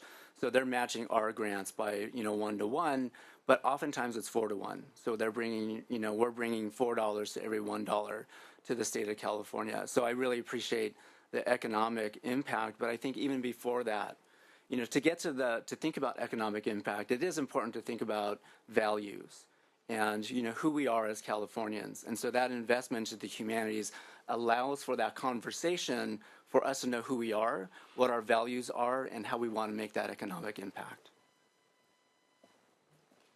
The statewide public library service that, ironically, federal dollars help pay for, that gathers some of this information. We, the state library, took another chunk of federal money to help local libraries try and measure impacts in a more meaningful way. So for years and years and years, it was like, okay, how many people went through the turnstiles? How many people checked out books? Which is a really imprecise way of measuring the impact. So I walk into Rick's library and ask him for help getting my resume together so I can go get a job. Okay, he was a significant factor in me being able to get a better, higher paying job. But it's not like the library scores a check mark for that because they're a part of the process.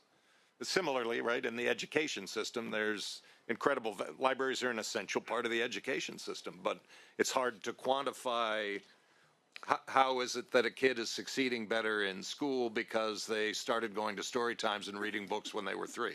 Sure, even qualitative, I think, outcomes can help to, I think, raise public awareness about, you know, what's on the line here. The good work that you already do that maybe goes unnoticed, unless you're that person that needs that assistance or is enjoying that benefit. But I think everybody appreciates is out there and somebody needs it, and it brings benefit to the broader community. Local jurisdictions also do, you know, I mean, there's some do it better than others, but do a better job of measuring, like you were saying, sort of this qualitative impact. And I think these are the underpinnings of what I want to get to going forward is, you know, we have to take action and we have to do a better job of telling these stories about the work that does go on unnoticed on an annual basis and what's on the line that would be at risk for the coming year. And I know that, you know, your job is not necessarily, you know, to be an intergovernmental relations expert, but fantastic. I'm glad you've got that expertise. So with the federal government and your respective organizations, or the NEH, the NEA, ILMS, what are they congressionally entitled organizations? Is that correct? Yeah, this is really curious. I mean, what is interesting to me is somehow the National Endowment for the Arts managed to not have the same outcome as IMLS and NEH. Our partnership agreement, we are waiting for that. It should be coming this week. I need to look at the details, but it seems that it actually is holding at this moment. I don't know what the answer is, but it is very curious because my sister agency, NEH and Cal Humanities, were unceremoniously completely canceled, whereas ours is still somewhat intact and still under threat. Do you know? Well, what I would say is, and this is part of the litigation that will come out, is, you know, for the National Endowment for the Humanities, they also have 40% of their funds that are directed to the states. And those states are set up and they're statutorily required in the founding legislation. So that's where, you know, that we feel that there was a violation. Right. Because number one, we are in the legislation, we should be funded, and they took our funds away. Number two, you know, there was no warning that we were doing anything wrong. And then because there was no due process. We have all submitted appeals for the termination, but we haven't had any kind of hearing. So in the meantime, we are just completely cut, but statutorily we are required. Right. Well, we've got some education and some advocacy to do with, I think, some of our congressional representatives as well, and help save these programs in their communities too. Thank you. It's one of the arguments in the multi-state lawsuit that's been filed in Rhode Island that Attorney General Bonta has been a big part of, been a big help to us on behalf of the IMLS. But one of the arguments is, hey, you know, Congress said this is how the money's supposed to be spent. It's not, you're not supposed to be doing this. Right. But it's, I don't know how to say it right, but it's kind of a sub-argument under, you know, irreparable harm is going to come to these different states as a result of this arbitrary and capricious action. Thank you. Okay, Senator Lackey. Yeah. I'd just like to shift the conversation from political survival to a pragmatic issue.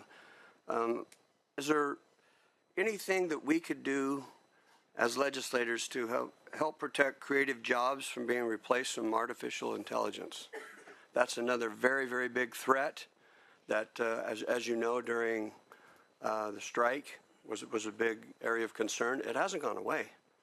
So is there anything that we could do to address this issue to help bring some calm or some focus to this particular issue because this is a very big threat. You know, I completely agree with you, and I thank you for raising this important issue. Not only is AI threatening to take all of our jobs, I think that there's real concern about authenticity. And I really go to the WGA, the Writers Guild of America, that embedded some stipulations for what AI simply could not do, and first draft cannot be written by AI. I would also say that you have the ability to set forth legislation to protect AI from copying, from copyright issues, and artist intellectual property. Getting something passed in California that protects that, and even to have some sort of a label that is able to indicate whether this was this piece was created by artificial intelligence or a human being, is a consumer protection act that I would strongly encourage consideration for. And I appreciate the question. We recently, we're celebrating our 50th anniversary of serving California, and we had a program launched at the end of February, and the title of the program was How the Humanities Can Revolutionize Artificial Intelligence. And so there has been a connection, between humanities and artificial intelligence, and the NEH actually launched a whole initiative to explore that idea. The panelists and the idea behind, that question is the reason why there's all this loss and there's all these issues around artificial intelligence is we haven't started with humanities. We haven't developed, critical thinking and empathy so that we could avoid some of these questions that we're having now. So it should start with the humanities. And I do also want to say that I appreciate your question earlier, in the opening about feeling left out. And I wanted to say that, for me as a third-generation Japanese American, growing up, and I'm dating myself, but growing up in the 70s and 80s, I also felt that way, that I never really identified with much in the culture. I mean, my only person I could identify with was Bruce Lee. Who's not Japanese? Yeah. All right. Well, thank you. Yeah. Oh, yeah, Senator Stern, of course. Yeah, sorry. I didn't want to let the Assembly members' first part of the question slip, just because I thought that was an important point. It just the general point about the creative economy, because I get there was an AI second piece to that, but thoughts on that first piece? Just when I look through the some of the documentaries, for instance, they get the California Humanities grants. I was just reading, What Fire Reveals, this documentary with the Kitchen Sisters about the CZU complex fire, and there's a whole thing up in Siskiyou County you all did as well. That was very insightful, just different. But those when you do those productions, well, AI can't do a documentary with real people in it, like it doesn't. That's one thing it can't do, right? Is actually make a human being there to talk to, but. So, but what kind of workforce impact are we having on the documentary filmmaking side? For example, that we're looking, for example, in the film tax credit around uplifts for rural areas, for independent films, but I don't know if that can really solve this documentary gap. Have you guys sort of thought in that strategic lane that you guys are such a linchpin of funding for how to? What that is? Like, do you just tell those producers of those films, like, sorry, goodbye, and then the films, the productions fail from your 25 round? I mean, is that what we're gonna? Were there shows that were gonna get made or movies that were gonna made that now are not? That's true. I mean, we went through a round, for our FY25 grants for documentaries. We had 10 that we were going to fund, and they're not going to get funded from us. I mean, hopefully they will get funded from other places so that work will continue. Is that something you can track and get back to us on, the sort of destiny of those kinds of projects? Yeah. So we understand what the make or break is for, and how many people per documentary typically are employed? I mean, what kind of I don't know the details. I know that there's a couple of documentary filmmakers here today that you could ask those questions of. Okay. I think it's a great question, especially because the documentary film field is so important and so precarious because they are the least funded area. And I think they have such wide impact because so many people see these films. One of the films that we funded was Crip Camp, and that went to Netflix. It got a lot of funding, and it was a huge success. It got an award too, and one of the big film. Several awards, not much funding, but they have significant impact. But it starts with, a lot of times it starts with funding from California Humanities. That was a story about kids with developmental and physical disabilities, and is sort of like cool coming of age. I saw part of it. Yeah, no, it's about the civil rights movement for the ADA, and so how it started with a camp in upstate New York, and how a lot of people for the first time felt independent by going to that camp.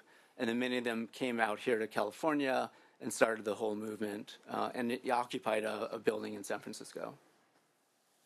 Love that kind of feedback just going forward.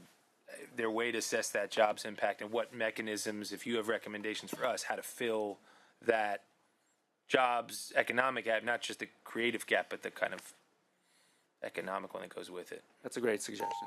Thank you. Thanks, Mr. Chair. Thank you, Senator Smallwood. Thank you. I appreciate the conversation, and I have a question, but I have a question and more of a comment. When was recently announced that the head librarian for our Library of Congress was fired, as the librarian here for the state of California, when you fire the head librarian of Congress, what are the implications of that long term? And is there a particular warning for California that is coming from Washington in that action that we should take deep concern in terms of not just the investments that we've made in the infrastructure, but I think you spoke so eloquently to our values and how important those values are and how these investments reflect that. I'm just curious. I know we're talking about this as a broader issue, but when I read that, I actually got a very deep chill in my spirit. You talked about the soul of democracy. As a head librarian for the state of California, can you just offer a little bit of your sort of reactions to that deep down in your librarian soul and spirit? And then my other question that I had is, there was a comment made that 24,000 grants are made through the NEH 8,000 sort of state re-grants. What percentage of our sort of arts and culture infrastructure rely on those grants? And then is there a national strategy? I know there's sort of a litigious strategy, how we're going to fight, but is there a national strategy about how we might fund these things outside of, individual states trying to figure this out? I know we're looking at, regional approaches in many different sectors here at the state, working with our Western partners. Just curious, is that a strategy, something that's being thought about? But those are the three questions I have. But I wanted to hear from Mr. Lucas on this other question, because I know I felt a particular kind of way. It felt very ominous to me. And, representing communities, I have a district that is probably the most diverse, of 30% African American. Very diverse, yes. 30% many immigrants from Latin America and Chicano residents, huge API community, Jewish community. So I'm just, if you could just share what are the implications of that? And we certainly have seen it over history. We've seen it in other countries. What does that mean? Well, by any objective measure, Dr. Hayden was one of, if not the best qualified librarians of Congress, and did a terrific job in the time that she was there, and was really supportive of helping not just the California State Library, but state libraries all over the country. And, I can't speak to the efficacy of the structure, but it's the Library of Congress, but the president is allowed to appoint who the Librarian of Congress is. And it seems sort of, comparable to some of the actions that the Trump administration has taken with the Kennedy Center and things like that, and the board of NEH. Am I remembering that right? I mean, what are the implications of that? Well, that's hard to say, right? Whoever's in charge has the prerogative to be able to change out people the way they like to do that. They have the authority to appoint. And in the state libraries work with local libraries, there isn't. Libraries are serving the serving the communities that they exist in, and we don't really ever have ideological conversations. It's like, can we help you with the state, right? Can we help you with a creative idea? Can we make it easier for people in rural areas to get books so they don't have to drive 20 miles into town to the library and they can just be ordered online? So I don't exactly know how to answer your question, other than to say, I'm super old, right? And so the pendulum has swung back and forth a few times in, my trips around the sun. So it's swung this way, and I'm confident it'll swing back the other way. Hopefully sooner rather than later. Well, that's good to know. Go ahead. Do you want to take a cut at the other question? Yeah, I was going to address what I think I understand from question number 2 is around the percentage of what we're supporting across California. And I don't know that percentage of what we're supporting, but I can tell you the demand is significant, and we can't meet that demand. So we typically get, probably close to 1,000 applications a year throughout all of our grant programs, and we could fund less than 10% of those. So we know that there's a huge demand for more humanities programming across the state, and we just can't meet that demand. There are so many communities, rural, mountain communities that want to tell their stories, and we have, a very small or a quick grant program that provides small grants to them to tell their stories, and even that is very competitive. We would like to be able to serve more communities across California, but the demand is very high. Same. I will say that public funding, we would not be able to get public funding into our rural communities not for our state and local partners, and I'm going to give them another shout out because they are at some points the only entity that is able to drive direct services for a community, and we are deeply, deeply, deeply committed to ensuring that every Californian has access to the tools and resources and access to imagination. If our federal system collapses, that is such a big question, and I know that you all are grappling with that on every single aspect: education, transportation, health and human services.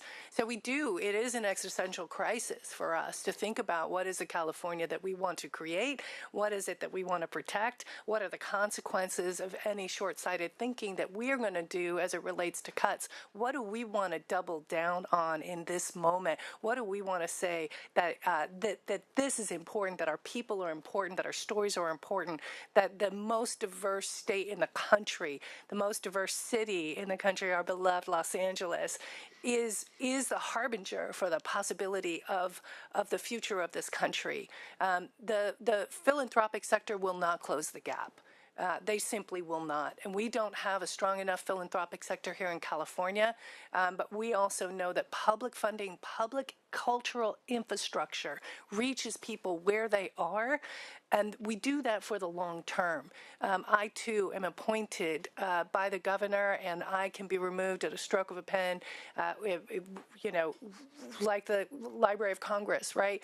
As unjust as it is when we have qualified people in our positions, but that is the system that we work in.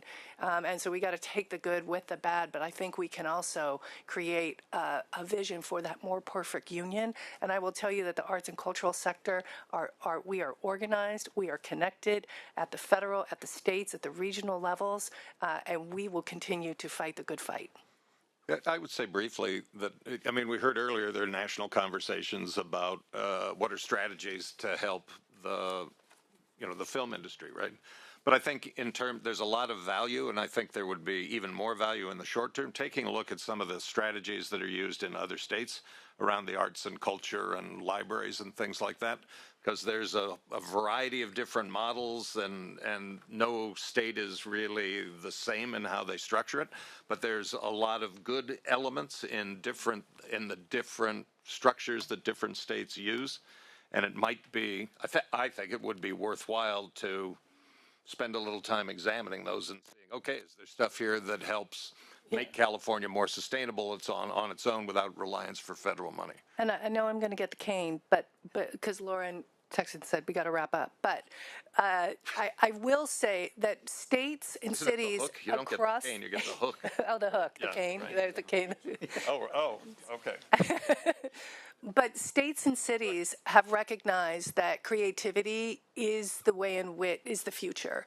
And so Washington, Georgia, New York have all engaged in creative economy plans for the state of California. So I'm excited to circle back with you and your offices on the work of the creative economy plan and the key recommendations that are putting forward to do just that. Yep. And we have a research bureau that works for you to research issues just like this.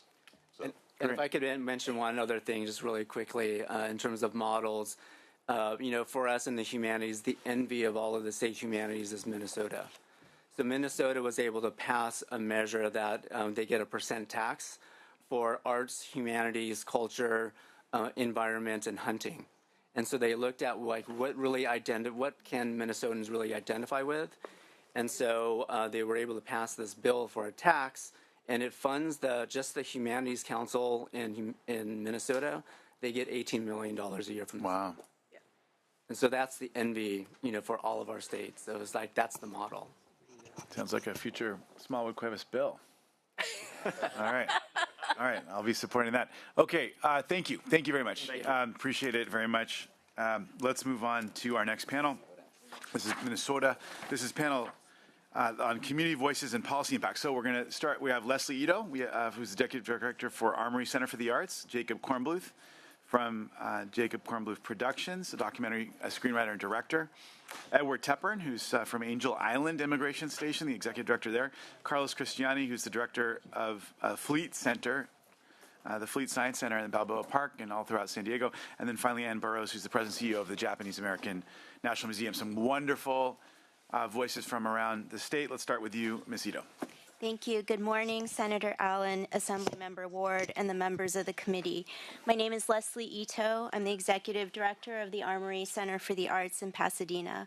We're a community-based arts organization founded in 1989.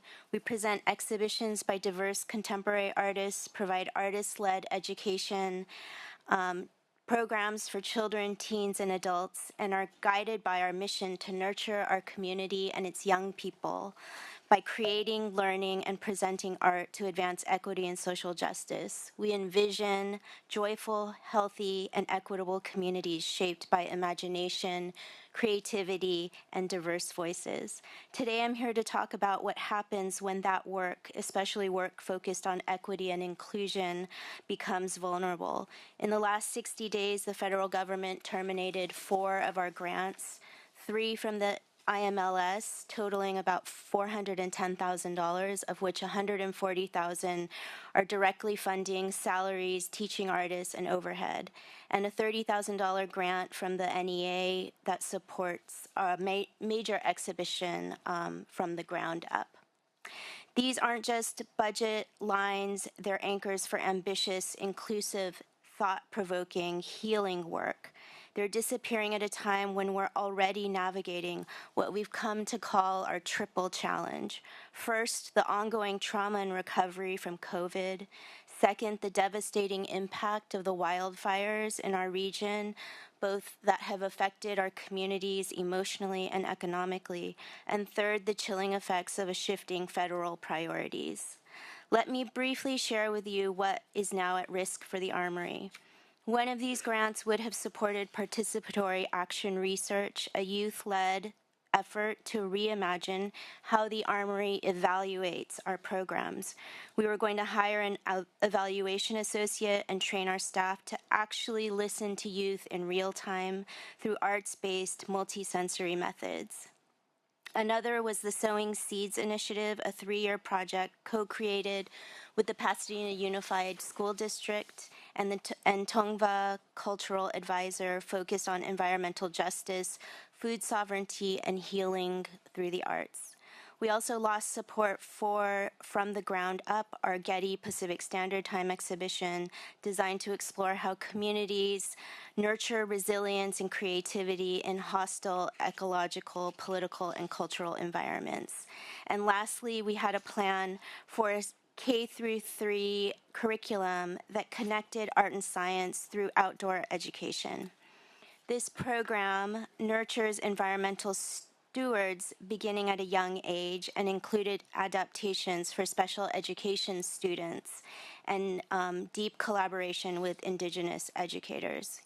Here are the human costs: 7 full-time staff positions, 10 independent contractors, 49 artists who are part of our faculty, 70 educators who are our partners, over 4,500 K-12 students, and an audience of more than 72,000 people across the San Gabriel Valley who over the next 3 years would have been served.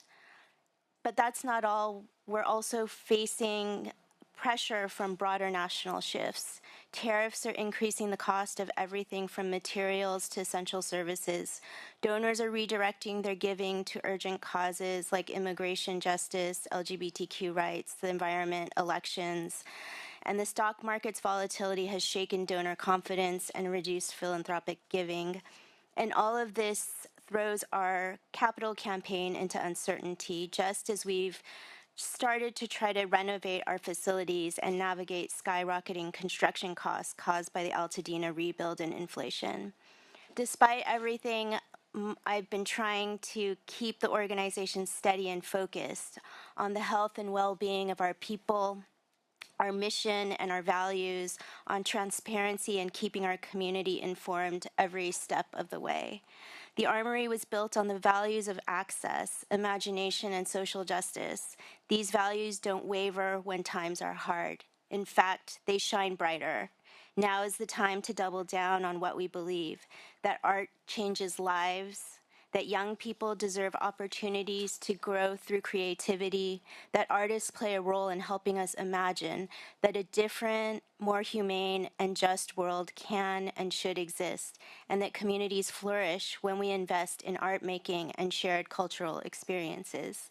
We need your help. We need the state of California to step in as a safety net to protect arts institutions that are committed to inclusion, justice, and community self-determination, to help us weather the storm of federal instability, and to show that California still leads when it comes to arts, creativity, and culture. This is not just about our institution, it's about the kind of culture that we're trying to build together, the kind of future we want to live in, especially with the global spotlight on our region as we welcome the World Cup and the Olympics. It's about the arts ecosystem and our cultural infrastructure where artists are at the center of our work. Thank you for your time, and thank you for standing with us. Thank you. All right, we're next going to Mr. Kornbluth is over here. Yes. Hi, I'm Jacob Kornbluth. I'm one of the documentary filmmakers that received a grant from Cal Humanities that was canceled, and I'm here to speak about the personal impact as an artist that this has had on my work. But I thought I'd begin by giving you a taste of the film that has been halted. So if we could just share a brief clip. This is a trailer of a film I'm working on. It's called We're Still Here.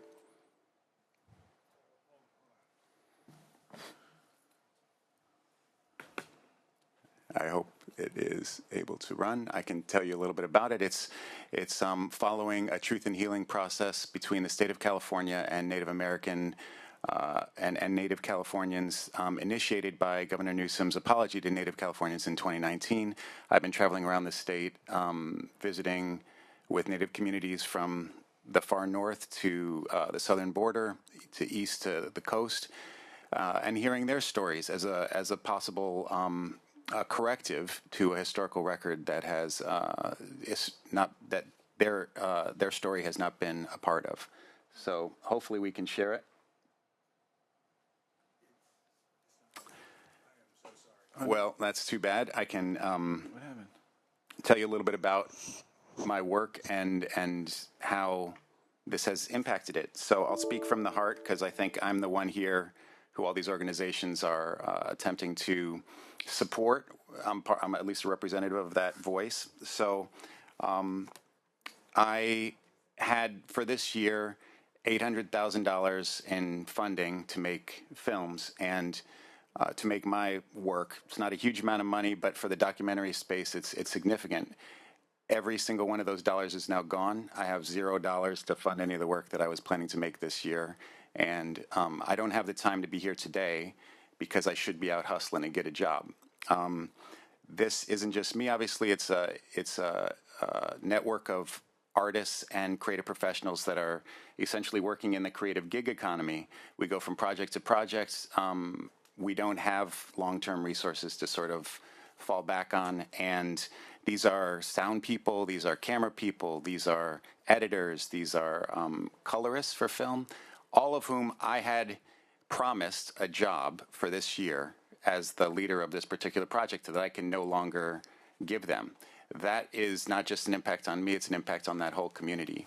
And I am lucky enough to be one of the successful filmmakers. I'm established in the documentary space. And I remember I grew up in a farm town where I went to a public agricultural school. And I came to California because I wanted to be around a place where people could work in these creative professions. It was inspiring and exciting to me, and I fought like hell to get here to do it. When I got to Sundance for the first time and had my film shown there, when I won Sundance, when I won an Emmy, these are the moments that I remember, will always remember as things that established me. And to be here at this stage of my career, in my life, without any idea how I'm going to make it next month, how I'm going to make it this year, how I'm going to sustain my work, is the impact of what's happening right now. I think for various reasons I'm at the front lines of this struggle, but I'm part of a deep ecosystem that is, as I think some folks mentioned here, incredibly fragile. The documentary space is just not that well funded generally. The survival of it in California is both necessary to tell the stories that we all love, but it's also a struggle for everybody who's in this space to make it every year. And we do it because it's a passion profession. We do it because we care about it. And the folks who are making it in this space here are incredibly talented artists, giving everything that they can to make something great. They've made it through a crucible of one of the toughest industries around. And I can't find people to work on the films now here in California that I'm making because they can't afford to live here, and I can't afford to pay them enough to kind of sustain the business here in California. So this was already a struggle. This is what I would call an incredibly delicate moment and possible death knell for some death notice for the ecosystem of artists and people who I love and who I work with, which is why I took the time to be here today and try to share this story so that you could see this is what's happening on the ground. So I'll probably make it because I'm, far enough along. I think I can pivot and do some other things, but I'm worried about my profession. I'm worried about my community, and that's why I showed up to tell my story. So Thank you. please Sounds take like, that under are account. we ready to go? Or yeah. Okay. You got it? Let's. You want to see a little bit of a film that Fingers crossed. I want you to see it just because I want you to know, feel it somewhat more really what a project is that's not going ahead.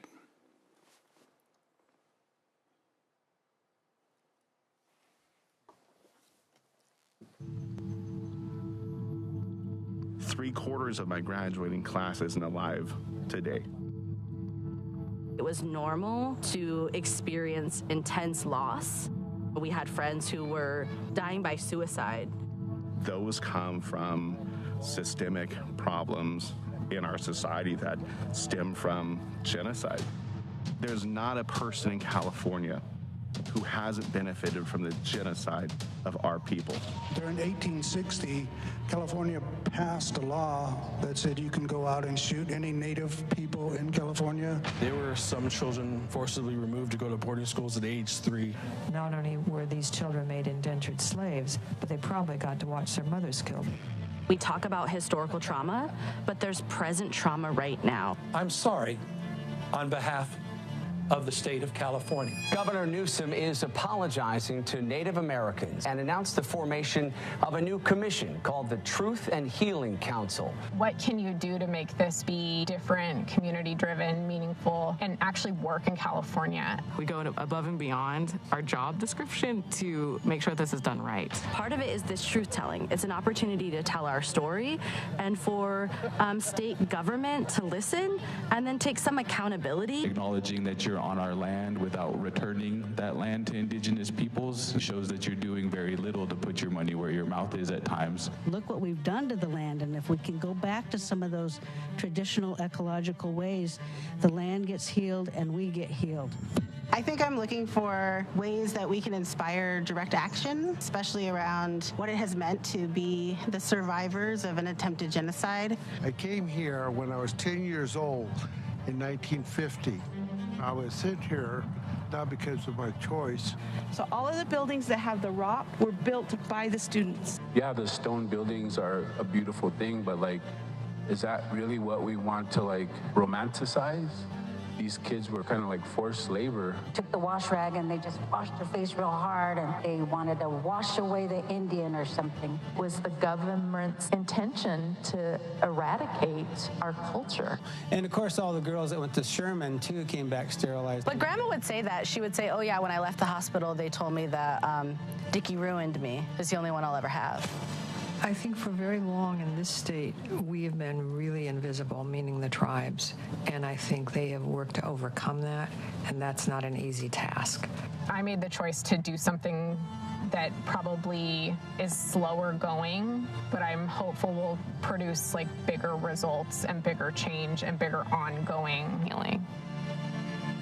One of my employees came up to me and told me that we were just hiking up in Lake Tahoe and we saw a sign, but it said, this is where Washoe people used to be. And I was like, well, we're still here.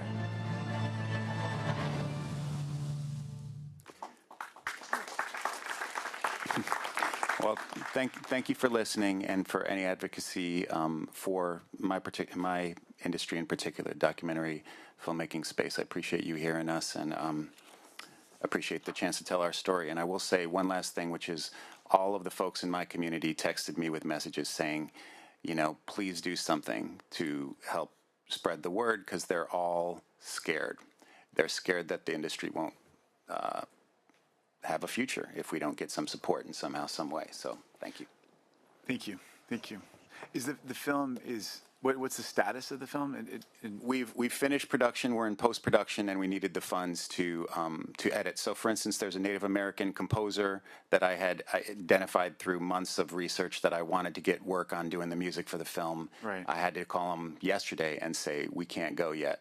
And I'm trying to edit the film, and there's no assistant editor, there's no infrastructure, and some of these resources just go to those micro pieces that I think at the very least will compromise the quality of the film, if not the timeline, because these people are going away. I'm losing my editor in a month because I can't pay him and he had to get another job. For instance, that's just another kind of micro moment within a business when if you don't have regular funding, the system basically falls apart and everything gets affected. Right. Okay. All right. Thank you.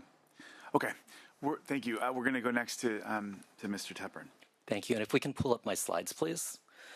Good morning, Chair Allen. Good morning, Vice Chair Ward and members of the committee.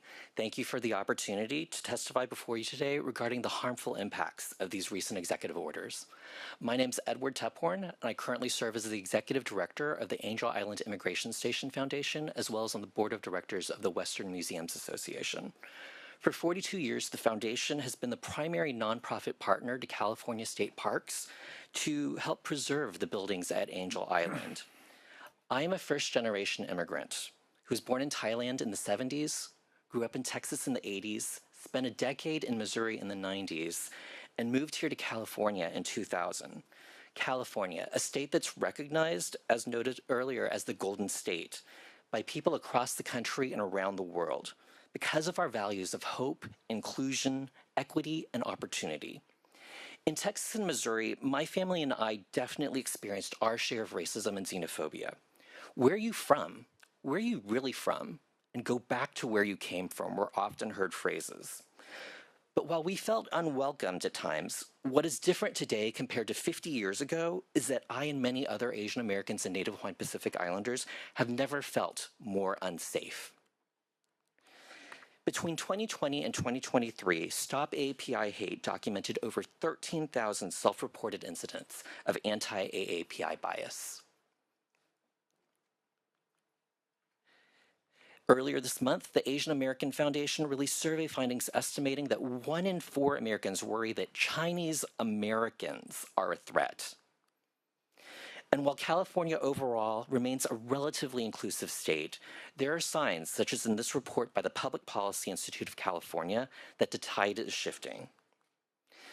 But racism and xenophobia aren't new. It's the same racism and xenophobia that led to the passage of the Chinese Exclusion Act of 1882, as well as the construction of the U.S. immigration station at Angel Island. Over 1 million men, women, and children were processed or detained on Angel Island between 1910 to 1940. Wang Gengyo, who you see on the screen, was one of these immigrants. He came to the U.S. with his father in 1919, and the two were separated by the immigration officials. So at the age of 9 years old, he spent 4 weeks in detention on Angel Island before being reunited with his father. While Angel Island is sometimes called the Ellis Island of the West, let's be clear that Angel Island was a detention center, primarily for Asian and Pacific Islander immigrants. And the experience for them was starkly different and more difficult than their European counterparts. They faced more invasive medical exams. They experienced longer periods of detention that could last for weeks, months, all the way up to 2 years or more. And they experienced more physically and emotionally grueling interrogations that could last for days. All in all, people from about 80 different countries from around the entire world were processed or held at Angel Island. And they left behind over 200 poems. These poems are carved into the building's walls, and these poems helped to secure California Historic Landmark status, as well as National Historic Landmark status for the site. Today, the Angel Island Immigration Station Foundation is a small but mighty team of 4.5 staff. Together, we push out exhibits, programs, and social media equivalent to organizations 5 times our size and budget, and reach nearly 500,000 people through our in-person and virtual events and communications. We were thrilled to secure our first ever NEH grant of $25,000 earlier this year, and our first IMLS grant of $70,000 last September.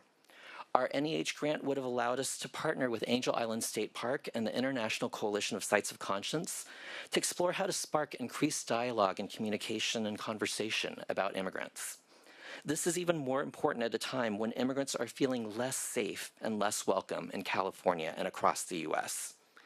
Our IMLS grant was intended to help update our outdated permanent exhibits, which were installed over 15 years ago. Our sincere hope is that by doing so, we could educate communities about Angel Island's history of exclusion and thereby inspire a more inclusive future. But on April 2nd, we received an email from NEH informing us that our grant had been abruptly terminated because it no longer aligns with the federal government's priorities. We anticipate receiving a similar email from IMLS, and together this would constitute a loss of about 20% to our annual operating budget. These grants and our work at the Foundation represent just one small part of the beautiful mosaic of efforts by museums, libraries, artists, filmmakers, and other organizations to help lift up the many histories and current day realities of communities throughout the state and across the country. So in closing, I want to express my appreciation again for this opportunity to testify before you. And as the executive director of the Angel Island Immigration Station Foundation, and as an immigrant, I also respectfully ask the Joint Committee, the Assembly Committee, and all the members of the California State Senate and State Assembly to use your voice and your leadership to help counter these executive orders and the devastating impacts that they will have on organizations and communities across California and across the U.S. Thank you for your time and thank you for your partnership. Thank you. And thank you for your work at that very important places I've been able to visit before. Fascinating stories, and you guys do such a great job. Hopefully that doesn't go the way of Alcatraz, right? Fingers crossed. Yeah. All right. Let's now go to Mr. Cristiani.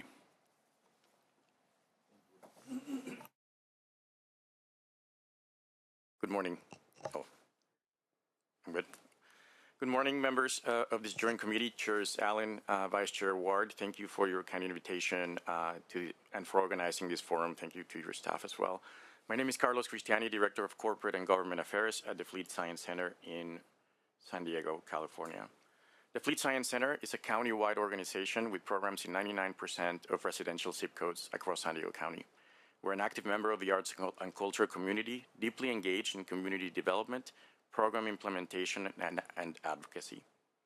Annually, we partner with over 300 schools with diverse STEAM programs, and we serve over 400,000 people during 2024. About 60,000 students that come to our center enjoy the very documentaries that we were just talking about, and our CEO, Steve Snyder, just shared this morning in the San Diego Union Tribune the importance of those moments of inspiration that are very, very, that are foundational for our social and our economic prosperity. The museum employs trained and practicing artists across our programs, events, and installations, such as Art for Planetary Health, funded by the Previs Foundation. We developed strong partnerships and developed soil warming efforts during 3 years, working for our program for the National Science Foundation in the great neighborhoods of southeastern San Diego, building the capacity required to develop a competitive multi-partner proposal for the National Science Foundation's racial equity portfolio of grants, part of their broader impacts portfolio as well. The collective work paid off, and we were awarded $3.7 million for the project last year, which was just recently terminated. The program included 7 partners: the World Beat Center, Project New Village, the University of San Diego, the City of San Diego Public Library, Library Branch Malcolm X, Nerds Rule Inc., and the Elementary Institute of Science. The program aimed at building community capacity, heavily investing and engaging in, with, and for underrepresented, under-resourced, and historically and systematically marginalized communities. It addressed 2 fundamental questions. Which forms of community development capital emerge in community-authored narratives? The second question is, how do different forms of cultural capital relate to feelings of belonging, competence, and autonomy? The program also aimed at reclaiming community ownership, especially in southeastern San Diego.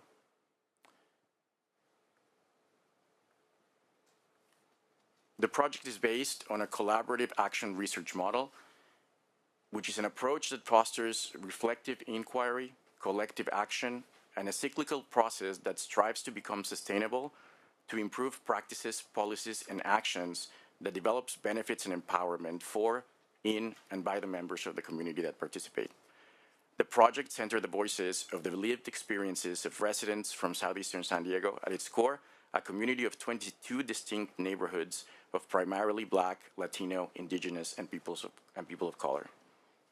Everything that I just described is at stake, terminated, lost.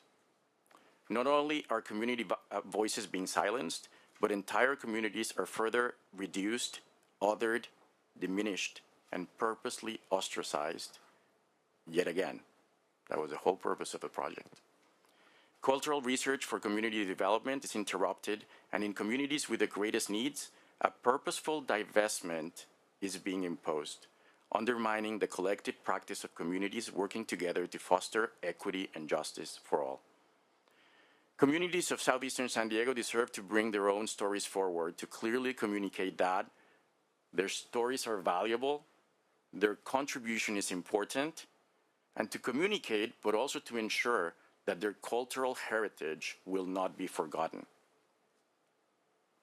The question is now, how do we meet this moment?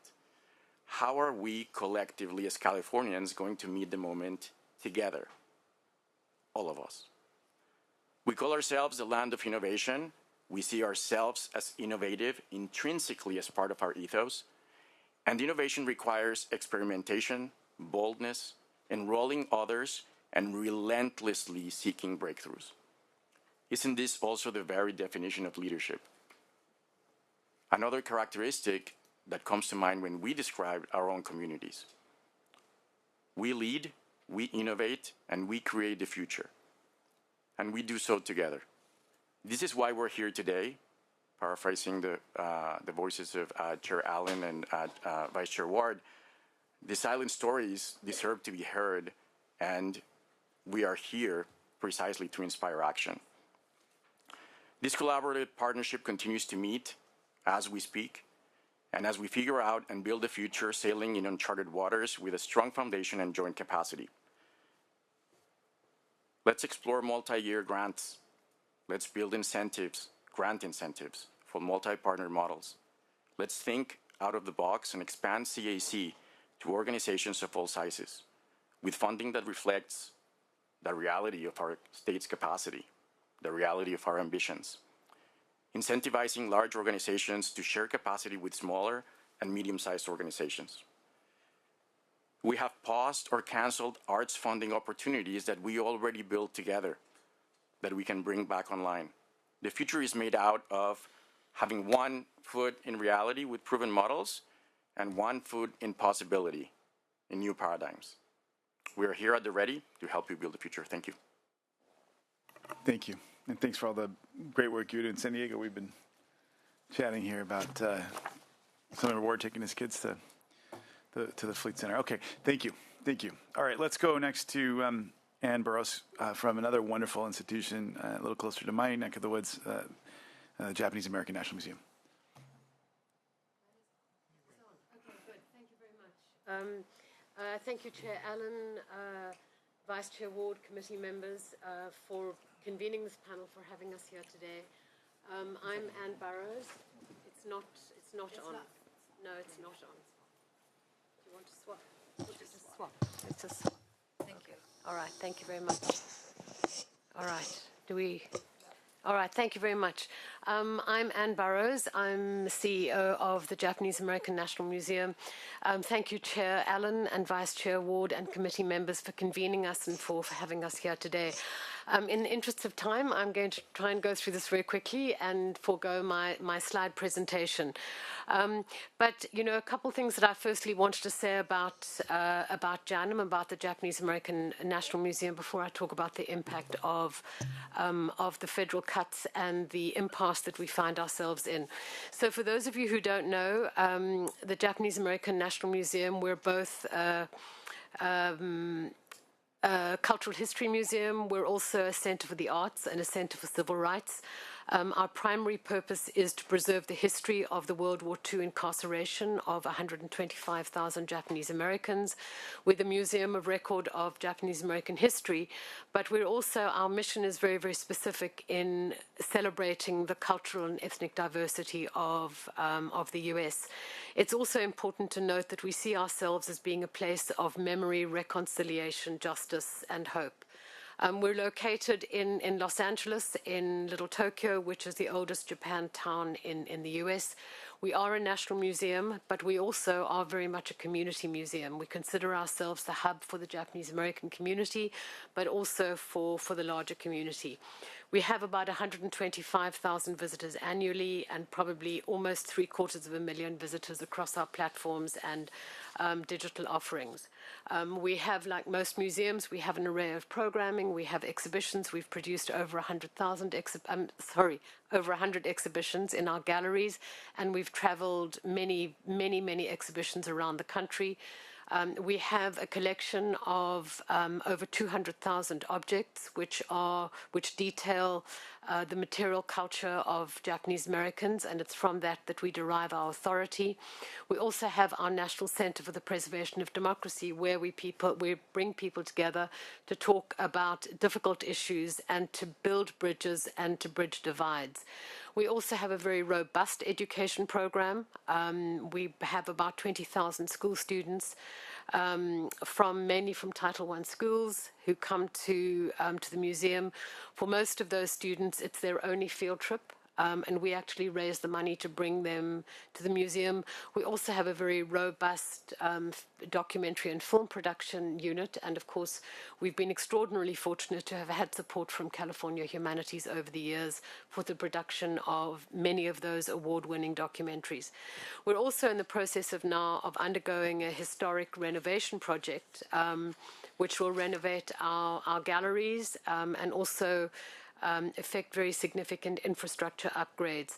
And we'll also be installing a new core exhibition, and that's about a $23 million project. So that long preamble to get to the point of what the federal cuts mean for us. So the cuts are significant. Just for this year, our annual budget is just over 13 million. We potentially stand to lose 20% of our budget this year. And that's in awarded grants. We've already had $1.5 million of grants cancelled to date, and that's funding through the IMLS and the NEH. We have an additional $1.6 million that's been awarded, but we are not sure yet whether we're going to get that funding, and that is through the National Park Service Japanese American Confinement Sites Program. So that is very, very significant. That funding it affects programs and also infrastructure and the upgrades to our exhibition. So just to give you one quick example of one of the education programs that's been eliminated, which was a grant it was a program from the NEH. It was the Landmarks Public Education Program. And each year we bring 72 teachers from across the nation, and it's an extraordinary professional development opportunity for them. And each year we reach about 21,000 students. Well, that's gone, so we've had to find the money, $400,000 to keep that project going. But when we do that, it means we have to take from elsewhere. But that's a project that we feel that's extraordinarily important because it has such broad impact. And then, of course, which is not so easy to raise money for, is the funding for the infrastructure that's gone. But the other thing that I wanted to talk to you about as well is that we know that there is a values conflict here, and there's an ethical conflict, because the funding cuts have been driven by the administration's political agenda.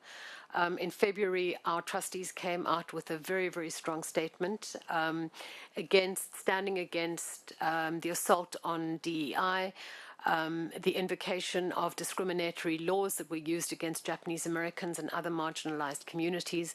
And they took a very principled stand to refuse to change anything, not to scrub websites, and also to double down on defending history, civil rights, and democracy. So for our trustees, it became as much a question of protecting freedom of expression as protecting the shrinking civic space. So the dilemma that we're in, and I think many other organizations as well, is that do we accept this funding if it comes, or don't we? We've not made that decision, but that certainly is a decision that we have to make, and it's a decision that carries very, very significant consequences for us, and the stakes are high. So I think that it's important for you to know that we're not alone in this. There are many other organizations that are in the same position, that are facing the same dilemma. So I really would ask you to think about closing those funding gaps, not just for us, not just for the museum, not not just for JANM, but also to understand what the kind of dilemma is, and particularly for a state that has stood up for civil rights, a state that has made an apology for California's role in the incarceration of Japanese Americans. And it's also important to understand that there's not an enormous amount of recourse. Advocacy is extraordinarily important. We have extraordinarily strong partners in the field. We've heard about some of them today. We'll hear more about them in the next panel. But there are not many options left for us. There's lawfare, there's advocacy. The IMLS, the class action against the IMLS was successful, but it only stood up for libraries, not for museums. At present, there is no other avenue for museums.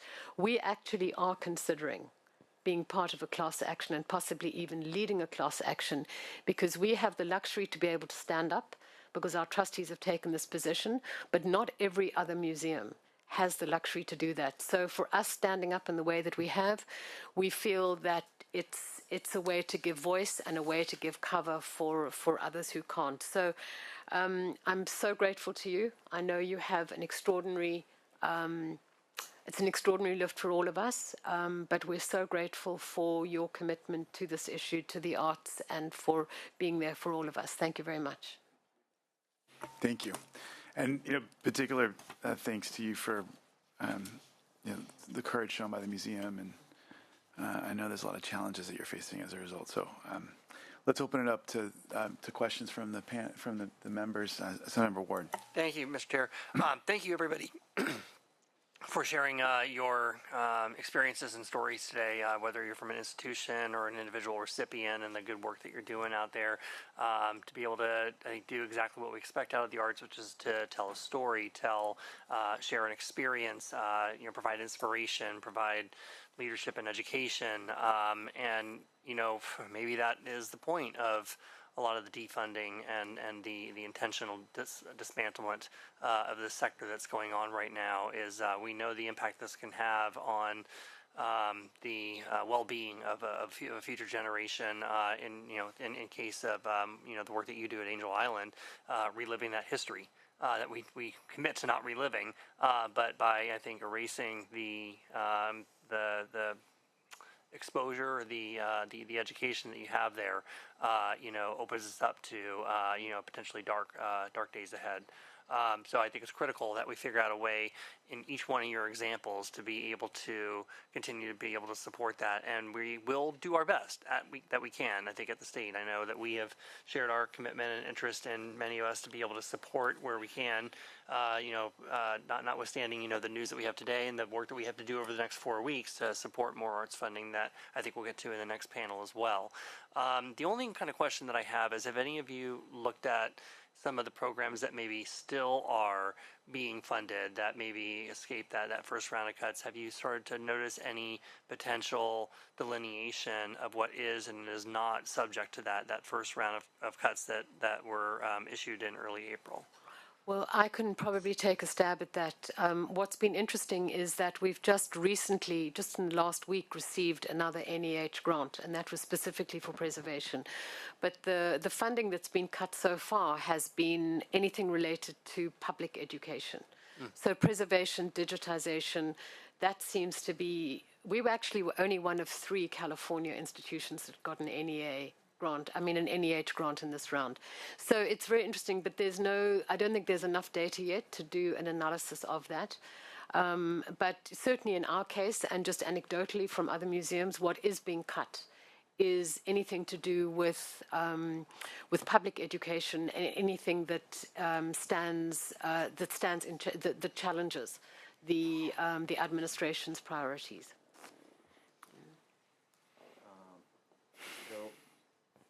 You've got that, you know that. Good one. So for Fleet, what we have seen is, in the case of NSF, their investments for broader impacts, anything that is racial equity or anything dubbed community, which is where we do all of our work. So there's a lot of uncertainty. Many of those will not be coming back in future years, at least as far as the policy that we're seeing being rolled out. Other agencies that also fund us, like NASA, for example, we were doing work with them, working with Latino communities, also broader impacts. Those are not going to be available either. Other opportunities are perhaps more on the youth development and workforce development. We do some work with the Office of Naval Research that it funded a program for 3 years with before, during, and after school programming with wraparound services with a group of CBOs and in partnership with the National City School District. So those models may continue. We are working on a white paper to bring to Assemblymember Alvarez, and we'll share with you a copy of that, working with our partners in the STEM ecosystems across the nation and across the state. We're just trying to figure out what is the future and how we're going to build it together. The past has ceased to exist to an extent. So, and I want to ask a question, not in the vein of any self-interest. I know that you're a major institution in my district, and also a lot of people I know that love the programming that you do. But what do you see as an example of those like you that are at risk for school tours, for the staffing of the facility, the sharing of science education? Build radical partnerships with all the organizations around you. They don't necessarily have to share the same mission as you, but we're all nonprofits. We are devoted to our missions. None of us owns the mission specifically. So radical partnerships. That's the mantra. Yeah. Great. Thank you, Mr. Chair. Senator Small-Cuevas. Yeah, I want to align my comments with Assemblymember Ward in terms of the work that you're doing and how important it is for our communities to see themselves in the institutions that you represent and the work that you do. And it is not lost on me that this is, when you say the public education being the thing most impacted, I think it is speaking to what typically happens in a fascist situation where you want to really have everyone conform and be erased in terms of their individuality, their stories, their identities, and their power. So I just want to thank you all for standing up for communities and ensuring that communities are able to have their resilience and to build their power around these issues. And I know I've spent many a conference and retreat and talking and listening in healing circles at the Japanese American Museum, a beautiful, beautiful facility right on the border of my district. And I also am home to the California African American Museum and are deeply, deeply impacted by this. I want to say that we have to see this work as part of our resist, as we are defending our families against deportation, as we are defending our programs against attack in terms of climate resiliency. This is also part of California's resist, is for us to fight for the resources in this really difficult time for these institutions and the work that you're doing. My question has to do with scenario planning. How are you all, and it often takes a lot of resources when you're in the middle of a project, when you have programs that you are planning for, and certainly at the state, we're trying to look at what are the different scenarios we have to be able to sustain and weather through this moment. How are you all approaching that? And is there a collaborative effort in sort of helping our institutions think about what are the different scenarios that may come about given this attack at the federal level and the precariousness of the state budget? And certainly we are fighting to make sure that we can do everything that we can to make our institutions hold through this process. But how are you all thinking about that? Is there resources being shared across institutions that provide similar work?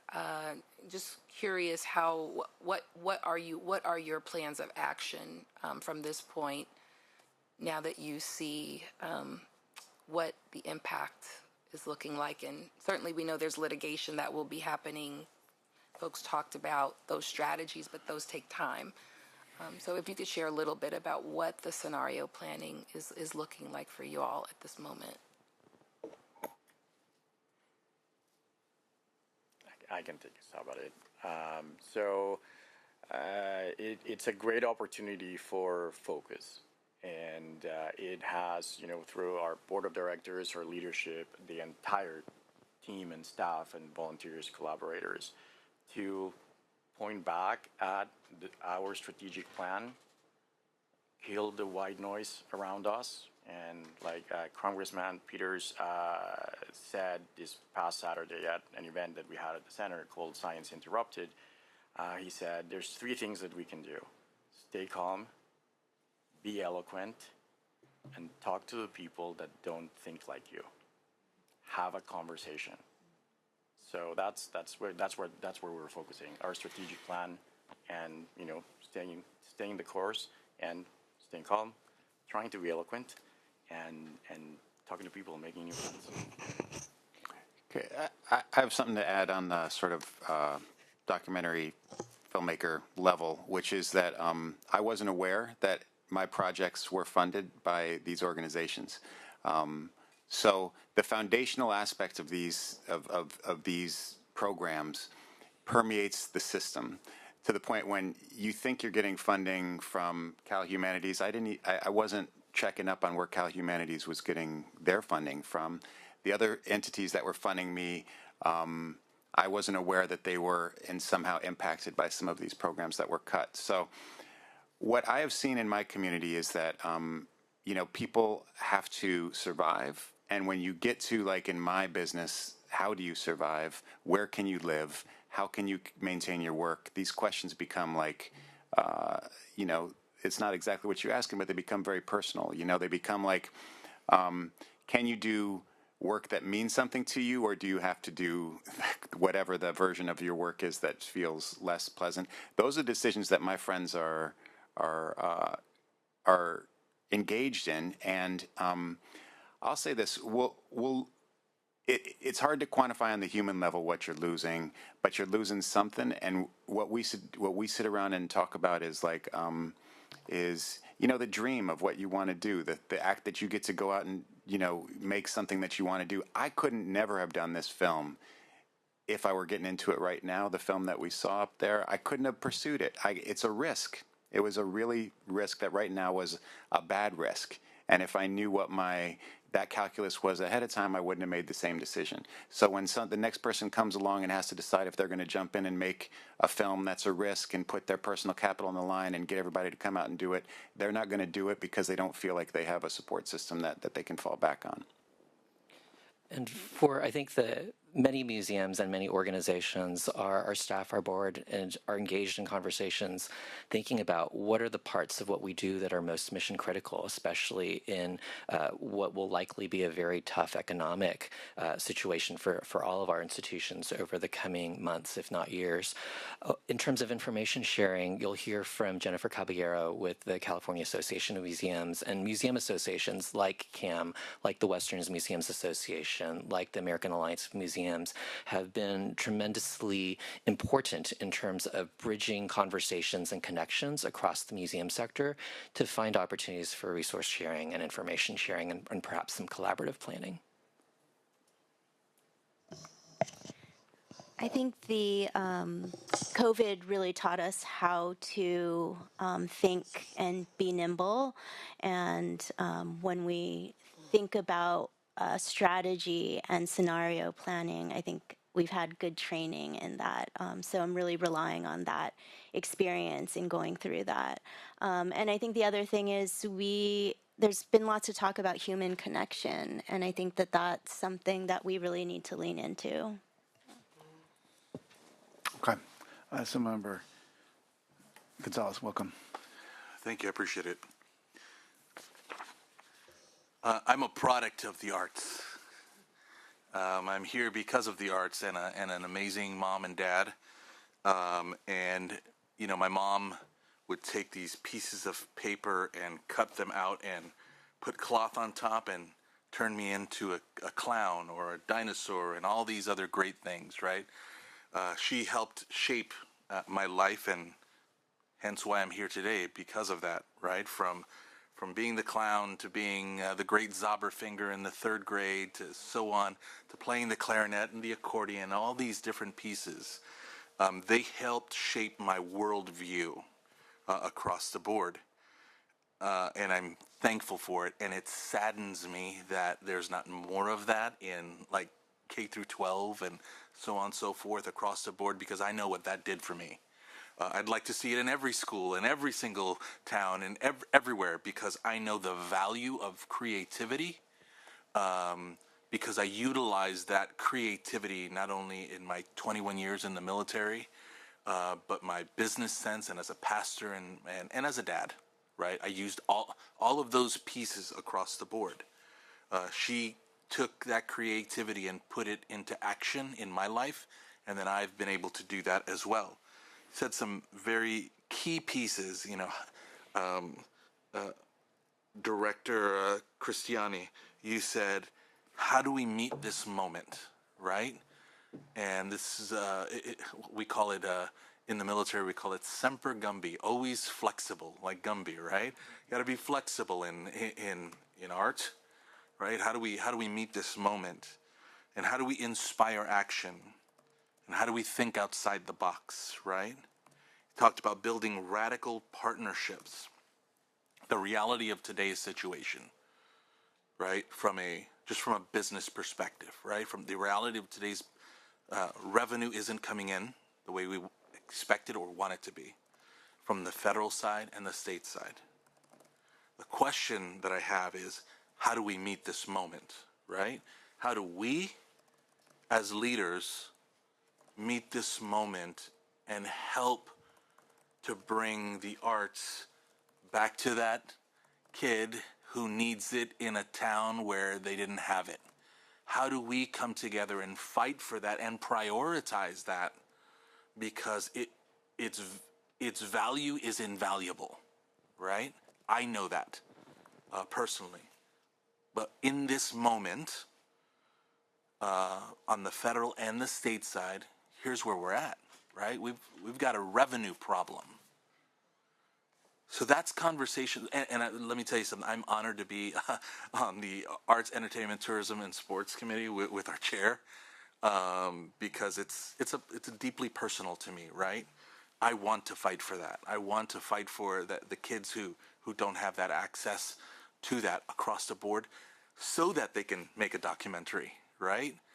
So I think, you know, it troubles me that we're here today, for whatever that reason is, but how do we meet this moment for tomorrow?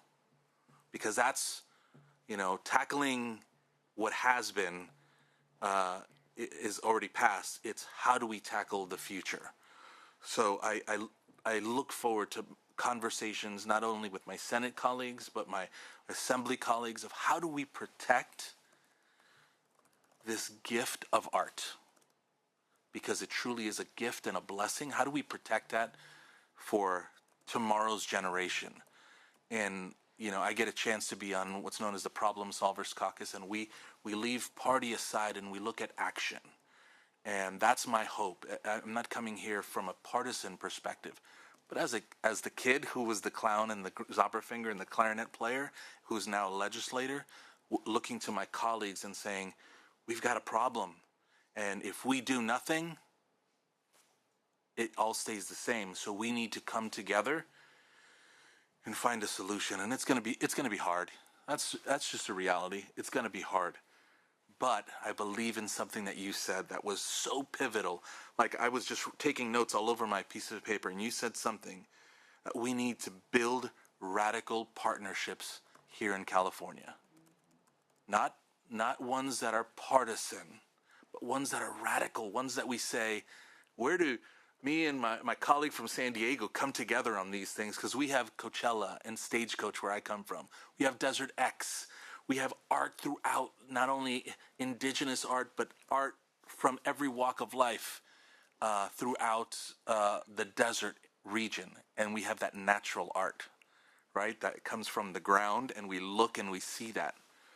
So for me, I'm encouraged and hopeful that we can take your words and build radical partnerships, not for our good, but for the good of that third grader, that fourth grader, who is now an artist, who is now a filmmaker, because without that link to art, where are we?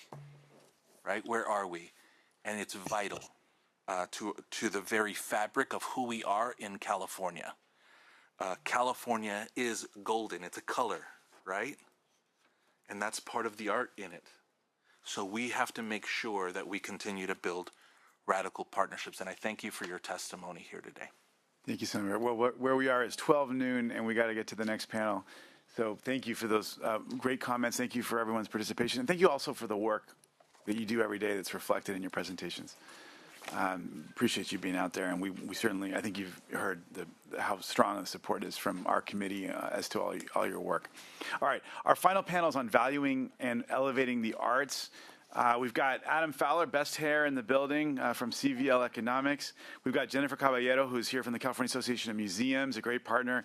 And then, of course, Julie Baker from Californians for the Arts. And thank you for your patience and for being here. Let's start with you, Adam. And you know, Adam's been just doing fantastic presentations around town, especially in LA, on film and production issues, and we look forward to your wisdom today.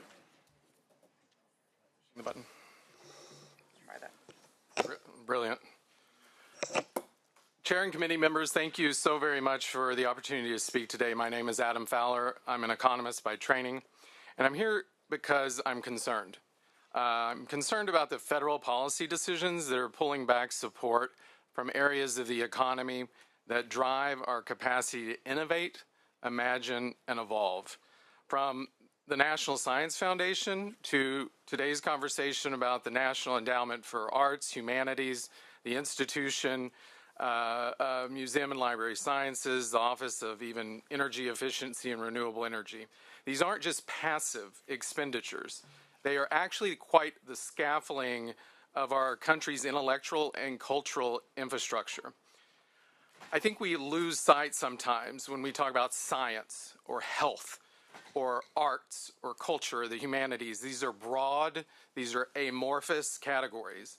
And then within each, there's a complex mix, as we've heard today, of public goods, market activity, experimentation. These can include things like, as the senator was mentioning, education, arts and education in the schools, learning through exhibitions, cultural festivals, artist talks.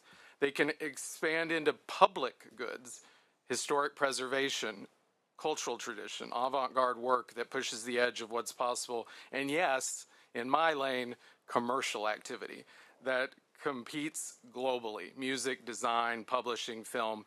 I think this elasticity is both a strength and a vulnerability when we try to talk about these things and where they fit in our policy framework.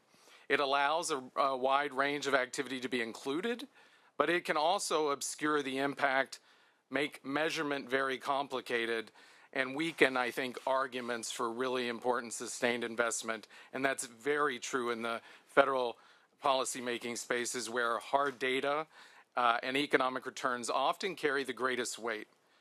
So I want to quickly talk today about what we can measure. So in 2023, the arts and cultural sector contributed about $1.17 trillion to the U.S. economy. That's about 4% of national GDP. That's not niche. When you compare that to other industry sectors that I think we think are large, that's very large. That paid out over $500 million in wage and benefits to the humans doing the work. During that calendar year, that sector outpaced our national economy. So it did better. You can think about the arts actually brought the rest of the economy along with it. And that was because of the strong contributions to the creative industries and from the creative industries like performing arts, museums, design services, arts education, along those supporting sectors like information services and publishing. It's no surprise California plays an outsized role in this national picture. Our state contributed almost $290 billion in value adds, 7.5% of our state's GDP, far exceeding that national share. Over 800,000 Californians that are employed in those arts and culture-related jobs. The earnings are well above average for the state's salary work, and we know what those sectors are that are really the drivers. Yet for all that scale, we're actually seeing a lot of warning signs that I think are vulnerabilities in the state. That year I mentioned that we had the national kind of storyline. California declined by about 2.5%, right? We had a lot of things going on that have been mentioned, and we were a bit of an outlier dropping that year. That brings me to something I want to talk about just for a few minutes that I think is radically misunderstood, and I want to try to do my best to talk about when it comes to our policy design in this space. The idea is economic clustering. And this is that an economic cluster is when there is a concentration of interconnected firms, activities, suppliers, talent, institutions. These elements, they're co-located. And what we know is that innovation speeds up, productivity empirically increases, supply chains get very special so they can supply the necessary inputs, and the talent pools get really deep. Knowledge, both that formal knowledge and that tacit knowledge, are more easily shared. And this isn't abstract, this is very real, it's observable economic behavior, and it's a big part of why $1 spent on arts and culture in California goes a lot further than it does elsewhere. And because I'm in California today, I can say that $1 here is not the same as $1 in a state that doesn't have the ecosystem to absorb it. In California, we've got some of the most mature and dense cultural clusters in the world, from Hollywood to the Bay Area to San Diego, inland California, and across the Central Coast. These clusters matter because when federal and state funding flows into them, it changes hands locally so many more times through unions, nonprofits, freelance networks, and vendors before it ever eventually leaks out of the region. Our investments yield higher returns because we have the scaffolding to absorb and multiply them. This is especially important when it comes to policy debates around funding and incentives. This is earlier this legislative session when someone was mentioning research saying the film and tax credit had little impact. The immediate thing I asked, and when looking at the research that was cited, was where? And guess what? If there is a tax credit in a state that doesn't have the actual cluster ecosystem to absorb it, it leaks out very quickly, and it's not a good ROI. But that's not California. We have a very robust sector to absorb it.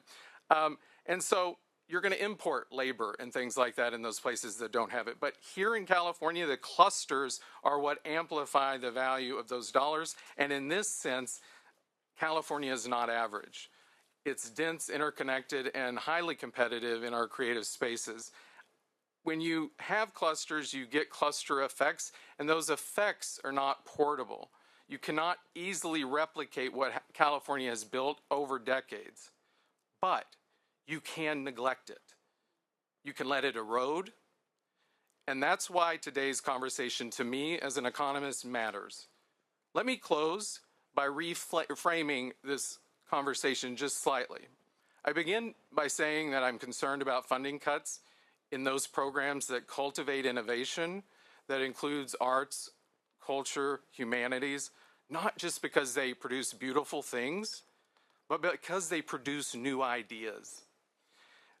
They challenge assumptions, they prototype visions of the future, and they do so through methods that economists refer to as research and development, or R&D. In fact, if you go to the OECD's definition of R&D, quote, creative and systematic work undertaken to increase the stock of knowledge and to devise new applications of available knowledge. It must be novel, It must be creative, it must be uncertain, it must be systematic, and it must be transferable. Sitting here today, does any of that sound familiar? That's exactly what these folks are doing. 23 countries already recognize arts, humanities, social sciences is eligible for R&D tax credits and investments. The US, California does not. So in that vacuum that we have created here in the United States and in California, the NEA grants, the state cultural investments, philanthropic support, I see them as being the de facto R&D funding for the arts. They have sustained the intellectual and cultural experimentation that the market alone cannot support. But they are not enough. They are not if we want to lead, if we want to compete, and if we want to fully unlock the economic and civic power of arts and culture. I will close by saying, alongside this funding, we are in desperate need of a very serious paradigm shift. We must move beyond seeing arts and culture as some sort of soft sector and embrace them as a core part of the state's competitive advantage, one that fuels regional economies, exports, talent attraction, and social cohesion. As you consider today how the federal policies are reshaping the terrain for California's arts and cultural sector, I urge you to keep this in mind. It's not just about protecting what we have, but it's actually recognizing what we are. It's a state of artists, designers, storytellers, builders, and we should be designing our policies accordingly. We don't have the availability to be passive at this moment. Thank you for your time. Thank you. Thank you. Yeah, no, I agree. Thank you. Thank you. All right. Jennifer Caballero from our California Association of Museums.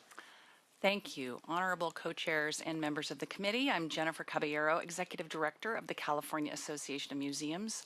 Our organization was one of the first in the state to be notified in April that our current 3-year IMLS grant centering equity would be subject to an unjustified premature termination, and our programs and services for museum workers across the state would no longer have access to the agreed upon obligations of that federal grant award. It's been in place since 2023 to create professional growth opportunities for museum workers in rural locations, mentorships, networking, roundtables, and workshops for emerging museum professionals, and diversified programs to lift up Black, Indigenous, and people of color museum workers who have had limited access or often non-linear career pathways within the California museum sector. The impacts of these grant terminations remain uncertain as our community is responding to the news of the funding crisis across multiple agencies, but most significantly without future grant-making, research, and policy development that had underscored the work that's happening in California museums, thanks to the rigorous standards that were set by the IMLS.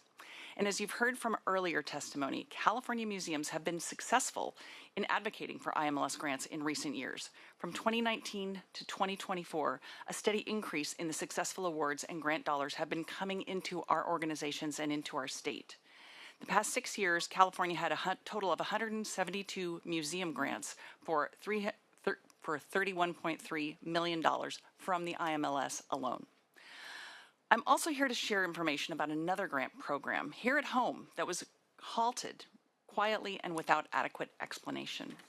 My focus concerns the Museum Grant Program, part of the California Cultural and Historical Endowment of the California Natural Resources Agency, that was defunded during the 24-25 budget negotiations.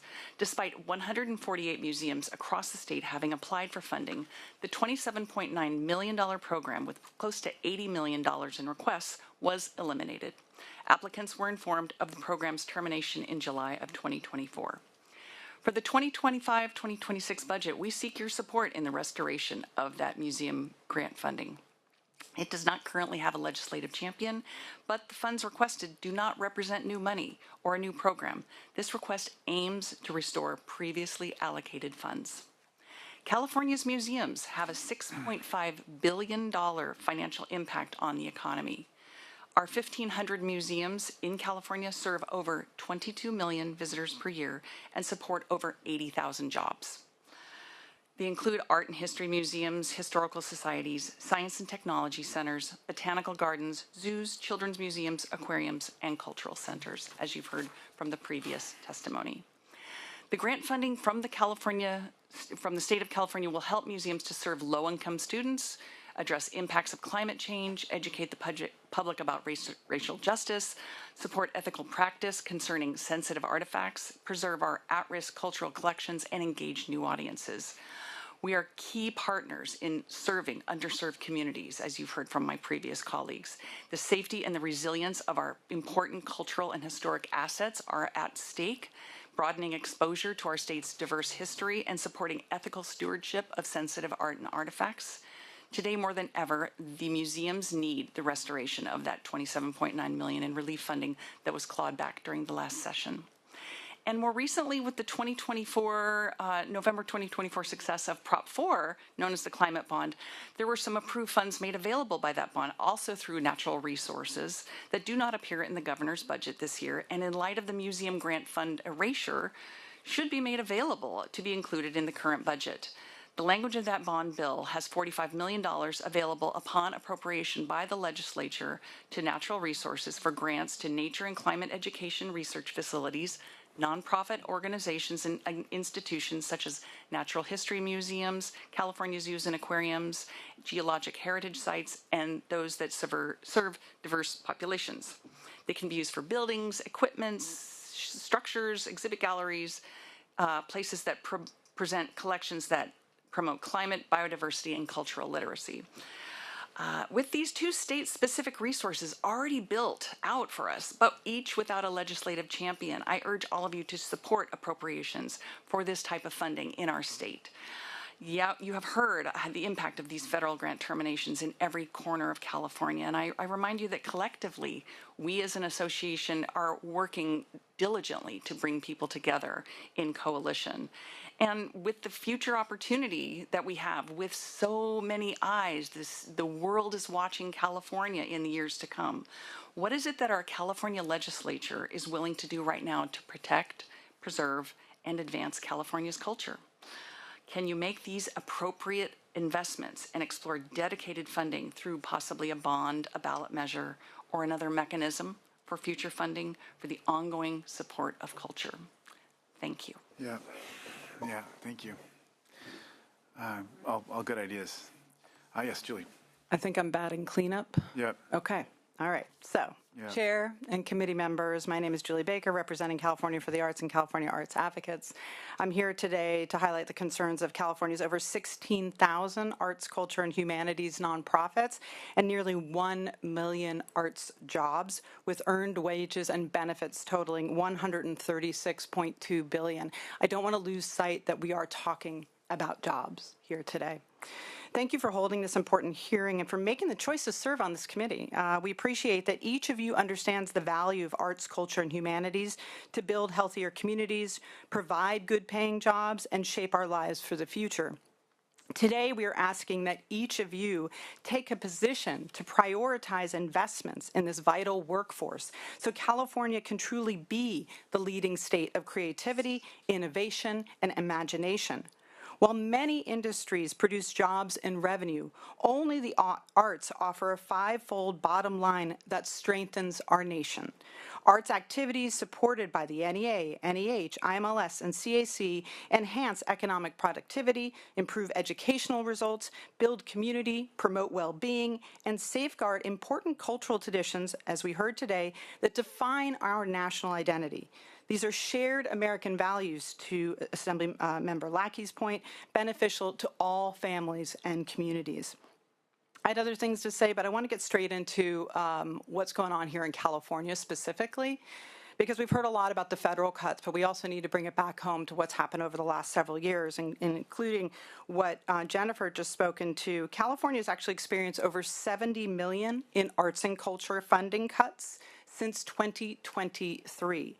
Including a $10 million reduction to the California Arts Council over 2 years, the $27.9 million you just heard about from the museum grant funds, the loss of $11 million from Arts and Parks, and a $20 million decrease in funding for the California Cultural Districts program.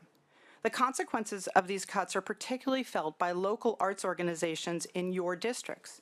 CAC funding allocated for local assistance grants is already consistently oversubscribed and has been significantly reduced from $26 million for the entire state to a mere $21 million, unless we follow Vice Chair Assemblymember Ward's and Senator Smallwood Cuevas's lead and restore the $5 million in this year's budget. A small but impactful reinvestment in an agency and sector that punches above its weight as it enriches small-town economies, strengthens communities, and improves lives. This is not just good government. This is good business.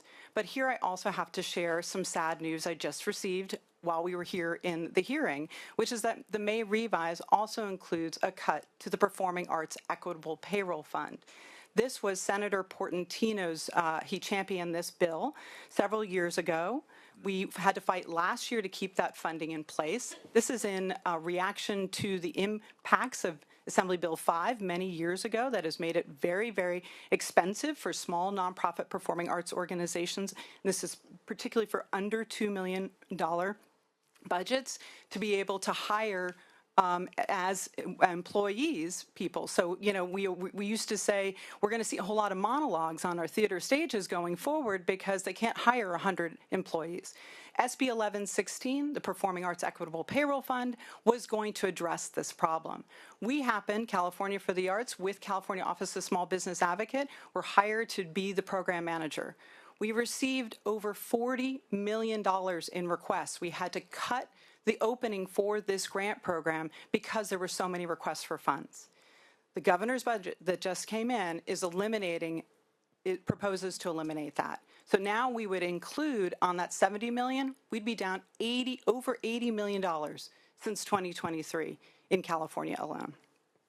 I hope you'll help us in this moment in time. This is exactly what Assemblymember Zabor was asking about in terms of the performing arts. The performing arts are hurting tremendously in the state of California, and we cannot allow this to continue. It's also important to note that state arts funding for your state arts agency is lower than it was 2 decades ago, even before accounting for inflation. At this reduced funding level, California, as Aaron Harkey spoke to earlier today, ranking 35th in the nation for arts spending, which stands in stark contrast to its leading position as #1 in the nation for arts jobs. This situation highlights a fundamental disconnect between the state's reliance on the creative sector for economic growth, as Adam said, and its comparatively low level of public investment in nurturing that very sector. Moreover, artists who are here today in the audience, the lifeblood of the creative ecosystem, are increasingly being displaced from their communities and in some cases compelled to leave the state altogether due to economic hardship. Artists contribute significantly to our culture and economy, and expecting them to independently overcome systemic challenges is unsustainable and unjust. A thriving society recognizes and invests in its artists, ensuring they have the resources necessary to create and share their work. This potential loss of cultural assets, as you've heard today, and creative talent would diminish California's unique appeal and erode its competitive edge in the global creative economy. And while we support the focus on reestablishing California as a leading film TV production hub through increased tax credits as one solution, it's crucial not to overlook the other vital components of the state's cultural and creative ecosystem. I'll just conclude with, now more than ever, California needs health, healing, and hope, and arts, culture, and creativity can lead the way.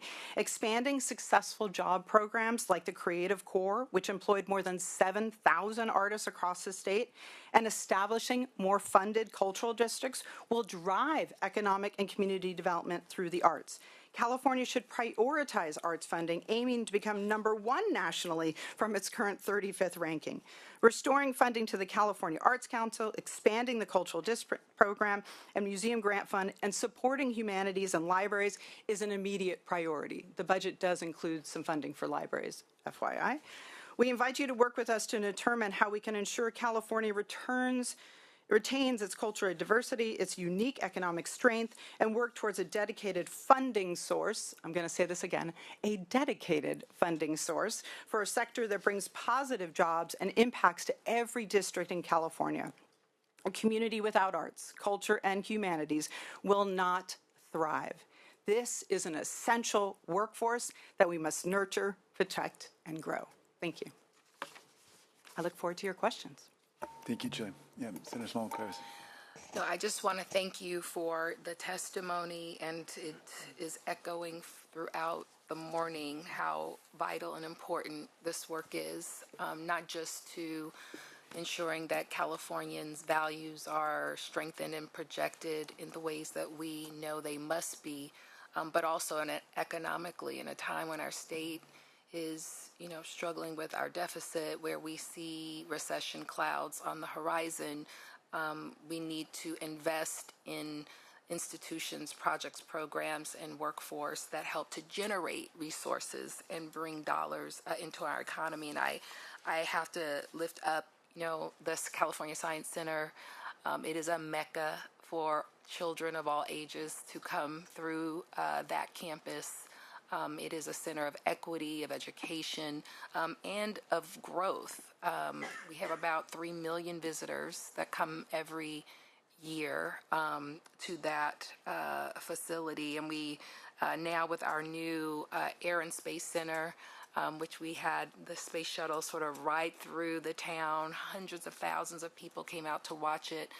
We're expecting another 1 million visitors just based on that facility alone. And the estimate is that an expected $3 billion will be generated in the next 2.5 years just with the Science Center alone. So when we talk about jobs, when we talk about investments, when we talk about ways that we can live our values and teach our future generations to really understand what it means to be a Californian and how that individual identity is a part of the dynamic and profound mix of the state, these institutions are critically important.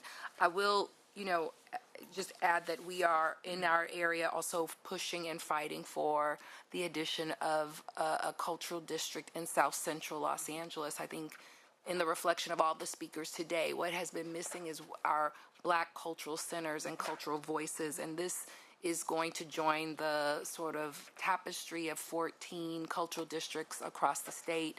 And we know how vitally important it is for us to not just talk about our culture, but to invest in it and to invest in those communities whose stories tell a very unique story for California. It's a community that deserves that reflection. It is joining other communities that are part of this dynamic cultural fabric of the state. And I think that, we have a lot of work to do to address this $80 million deficit.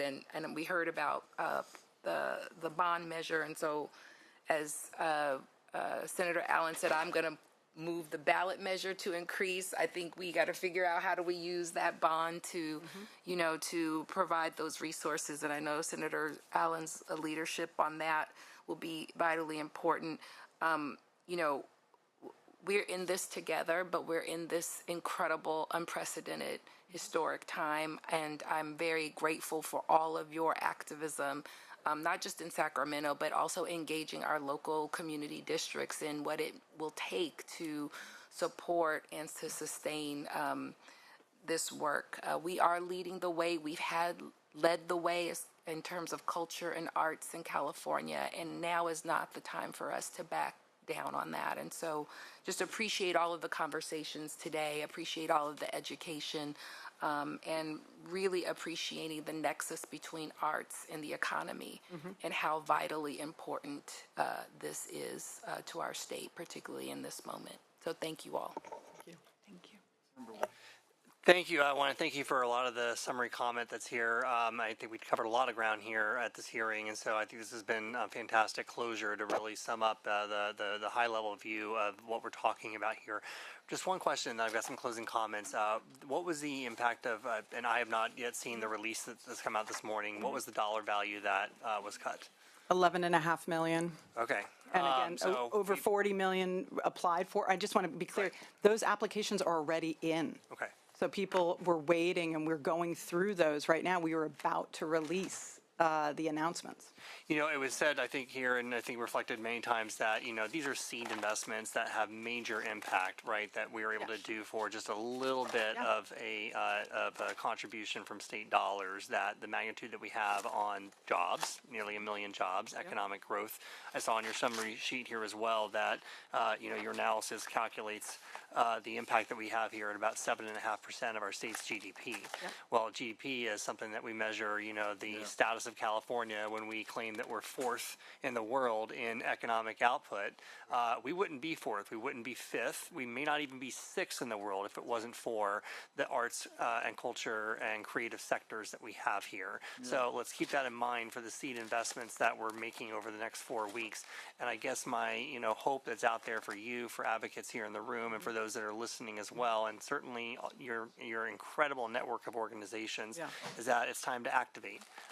I know full well from this dais, but also from my time on city council, that you can turn out those parents, those neighbors, those community members that love the programs and get such value off of the pennies that we are able to support for those programs. And so I think, you know, people power is going to help us weather some very difficult decisions ahead. So I encourage everybody to, you know, turn on the engines and ramp up the microphones and to speak how important this is to our community members, to our communities, because that is going to make a huge difference in the final decision making that's right ahead for us. So thank you for that broad overview for the work that you do advocating for your sectors every day. And I'm looking forward to working with you in the time ahead. I couldn't have said it better. Appreciate it. You know, we're very late on there's been such a good hearing. We had such great turnout, by the way, too. I just want to thank my colleagues for all coming out, and thank all of our wonderful panelists for all of your presentations and all that you do. You know, the truth is, the groups, the constituencies that you represent are immensely popular, and yet they're not always as organized on the advocacy side. And so that's why your work and your advocacy here today is just so important. And I know a lot of people around the Capitol have been watching this hearing, and I'm just hopeful that it will have an impact on both our budget and, of course, legislation as well and other efforts. So thank you. All right, thank you very much. So we're going to go to public comment. We're going to ask people to really try to keep your comments as succinct as possible, 1 or 2 minutes, because we're quite a bit pressed for time. But we certainly do want to hear from people, and come up to the microphone if you want to make a comment.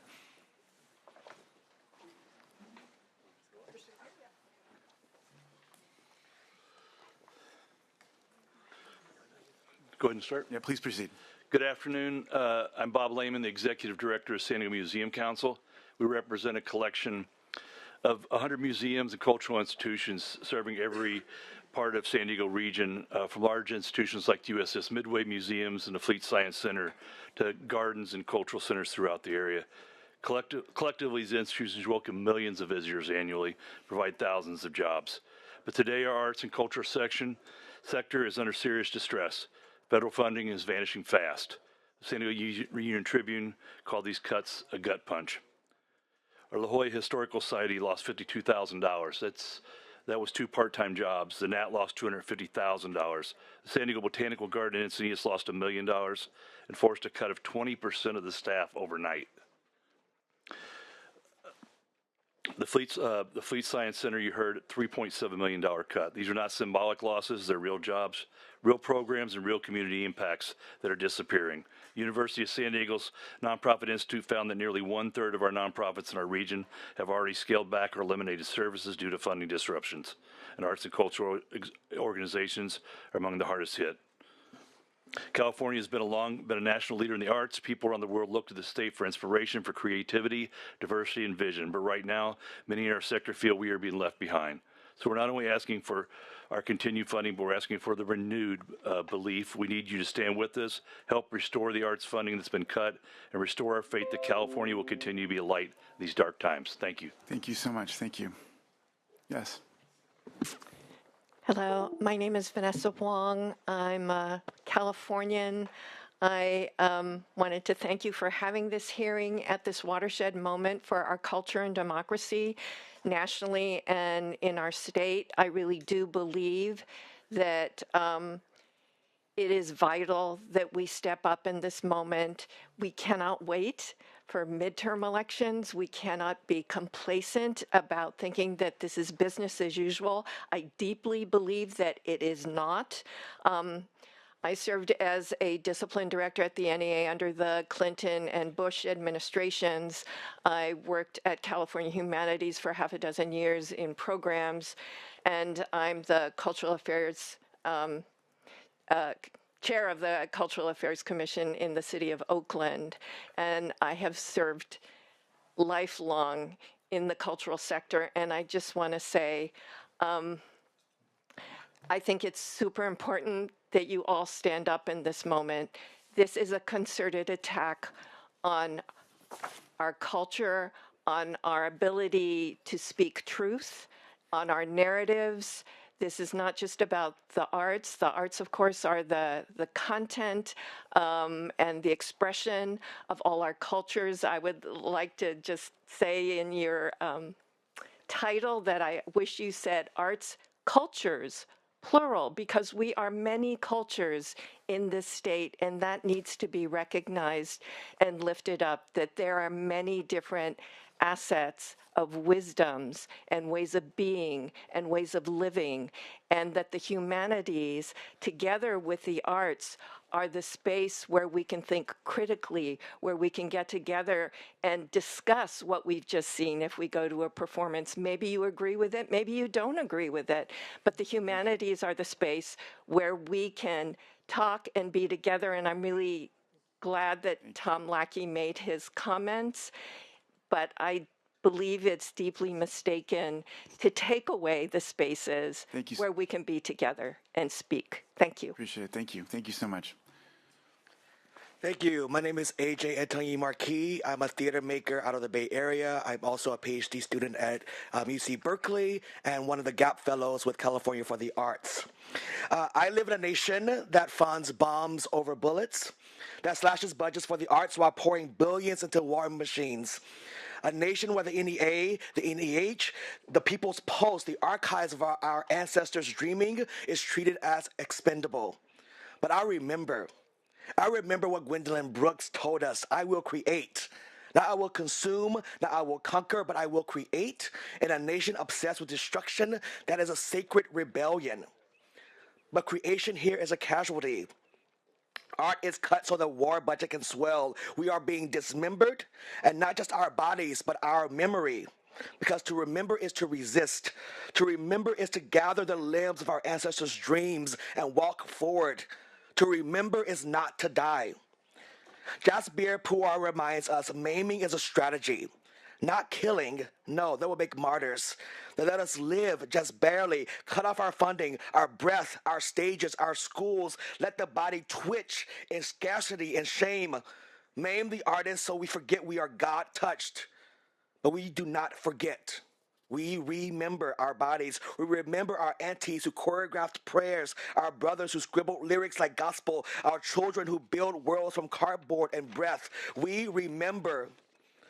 So this is not just a call to fund the arts, but to protect that memory, to defend creation, to refuse the slow death of dismemberment, to say, I will create, and in doing so, I will not die. If we must use currency stolen from our dismembered land, let it be used to adorn artist bodies. Thank you so much. Thank you. Beautiful. Thank you. That's beautiful. Good morning. My name is Jennifer Lane. I'm the Executive Director of the San Benito County Arts Council, a state local partner to the California Arts Council, based in Speaker Rivas's and Senator Laird's districts.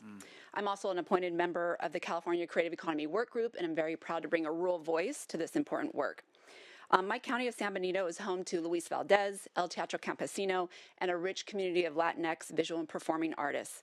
In 2021, my organization was awarded $150,000 in NEA ARP regranting funds, which was vital in keeping artists employed and critical services flowing following the pandemic. We reapplied for this funding in 2024, only to surmise by now that this funding will not be forthcoming. And I realize that $100,000 is not headline grabbing, but in rural communities, the impact is deep and meaningful and exponentially amplified. So I just want to share a few things that I know to be true in my years of doing this work. First, a fact: rural communities exist in every county in California, with the exception of San Francisco. So rural California impacts all of California. Secondly, you know this, public funding is really squeezed in rural communities, particularly in the arts, and there are very few, if any, private funding alternatives. I know too, along with my colleagues, that we also believe that access to the arts, just like fresh drinking water, clean air, equitable education, is a public good and should be therefore publicly funded. And we've heard today, of course, federal cuts to the arts will be very damaging to our sector and the fragile communities that we serve. So where does this leave us? And my answer, and I'm sure you'll agree with me, is our golden state of California. So I really urge you, now is the time to double down on California's investment in arts and culture by restoring $5 million to the California Arts Council, funding cultural districts, museum grant program, and as Julie Baker mentioned, ensuring funding for the Equitable Performing Arts Payroll Fund. These funds impact communities like mine. It's a good return on your investment, builds sustainable and healthy communities, create jobs, and helps artists, families, and youth flourish. Thank you very much. Thank you. Appreciate it. Thank you. Hello, my name is Laura Bergman, and I am on the San Francisco Symphony's Advocacy and Community Engagement team. The Symphony was awarded one NEA grant totaling $30,000 to support 8 performances of 3 new pieces the Symphony had commissioned from Bay Area composers. This award was withdrawn on May 2nd, and we've been working to address this sudden funding loss. But this crisis is not just about us. Many of our important community programs rely upon partnerships with other local organizations who are being impacted by these funding cuts. We are just one part of a Bay Area ecosystem, and many of our fellow arts organizations had their funding withdrawn and are facing cuts to their program that are, at this point, existential. This crisis is existential. It's about the ripple effects these funding cuts will cause tomorrow, next month, and years down the line. The arts connect us to our humanity and to each other. For these reasons alone, the art making that our organizations support and that individual artists create is worthy of unequivocal support. But that said, as has been said many times today, the arts contribute to the economy. In 2021, the Bay Area Council's Economic Institute produced the Arts and the Economy in San Francisco report, which highlights that the nonprofit arts contribute $1.7 billion to the economy, support 37,000 full-time jobs, and employ thousands of labor union members. It's crucial, the arts are crucial to our cities and states' prosperity. This is one example underscoring the immense economic importance of the arts, but the concept applies to the entire state. Again, our value is human, first and foremost. California must be a leader in not only maintaining but bolstering its investment in the arts and artists now more than ever. The Symphony is here as a resource to you, so please don't hesitate to get in touch. We are here for you too, as subject matter experts. Thank you so much. Thank you. Good afternoon. Thank you for your leadership on the arts and for the hearing today. I'm Alexandra Banowski of SV Creates. We're the County Arts Council for Santa Clara County.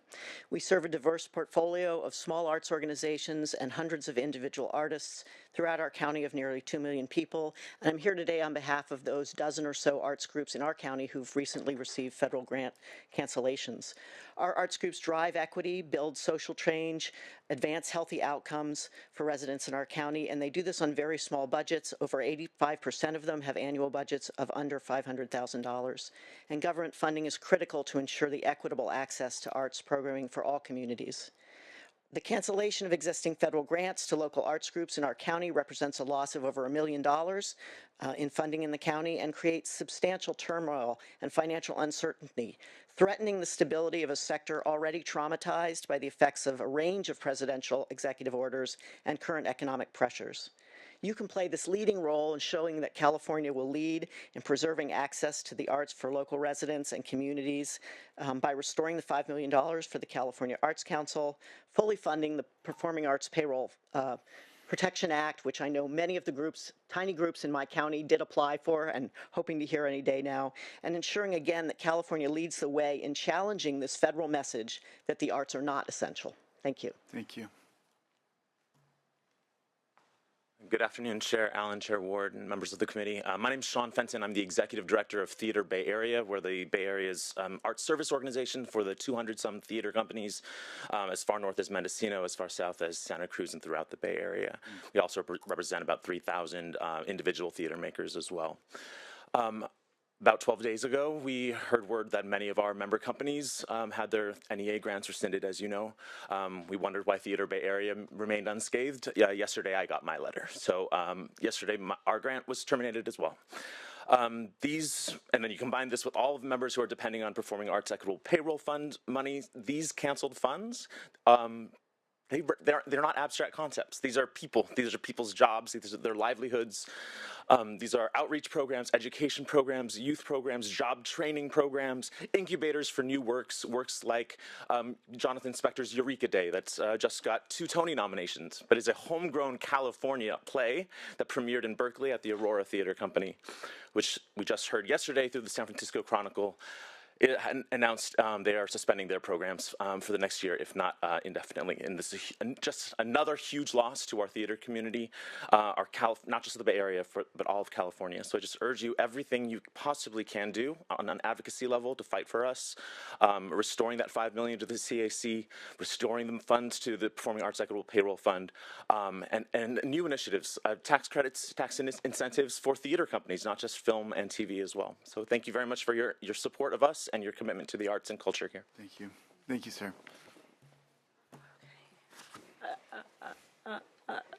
Thank you to everyone here. I know time is scarce, but I have a stutter, so please bear with me. My name is Amanda Sanchez, and I was born, raised, and live here in Sacramento. I consider it a privilege and a responsibility to live and work in the state's capital.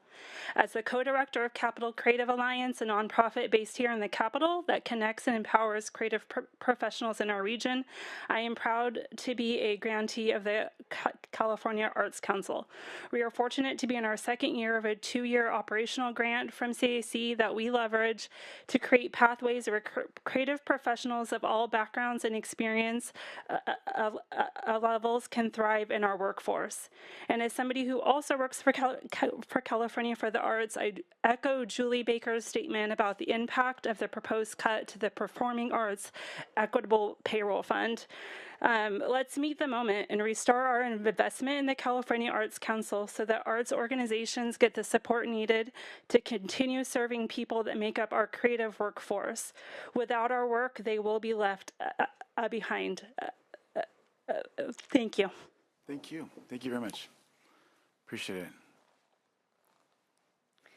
Hello, my name is Kara Goger, and I'm the Executive Director of the Mariposa County Arts Council, one of the California Arts Council state and local partners or field offices, as Danielle Brazel mentioned. Mariposa County is completely rural, and we're in the Central Sierra region, and we serve as the western gateway to Yosemite National Park. It's been mentioned today that rural communities are particularly vulnerable in this moment, and I can attest that that is indeed true. Since we live and work in philanthropic deserts and our populations on the whole fall well below the state's median income, we are dependent on public funds. I would also argue that rural communities is where some of the really interesting and intersectional work in the arts is happening. My community, like so many others in the states, has been hit by deadly wildfire year after year for the past decade.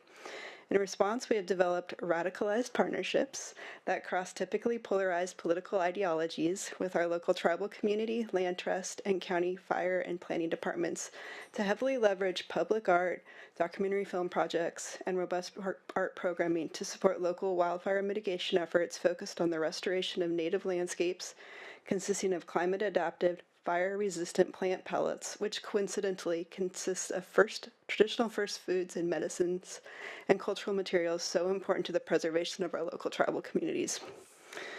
Like so many others here, we are 1 year into our NEA, Our Town grant, to support this partnership work, and it was canceled at the end of May, or at the beginning of May. So now more than ever, investment in state departments, organizations, and initiatives that in turn support the work of artists and arts organizations in rural communities is critical. Thank you. Thank you. Good afternoon.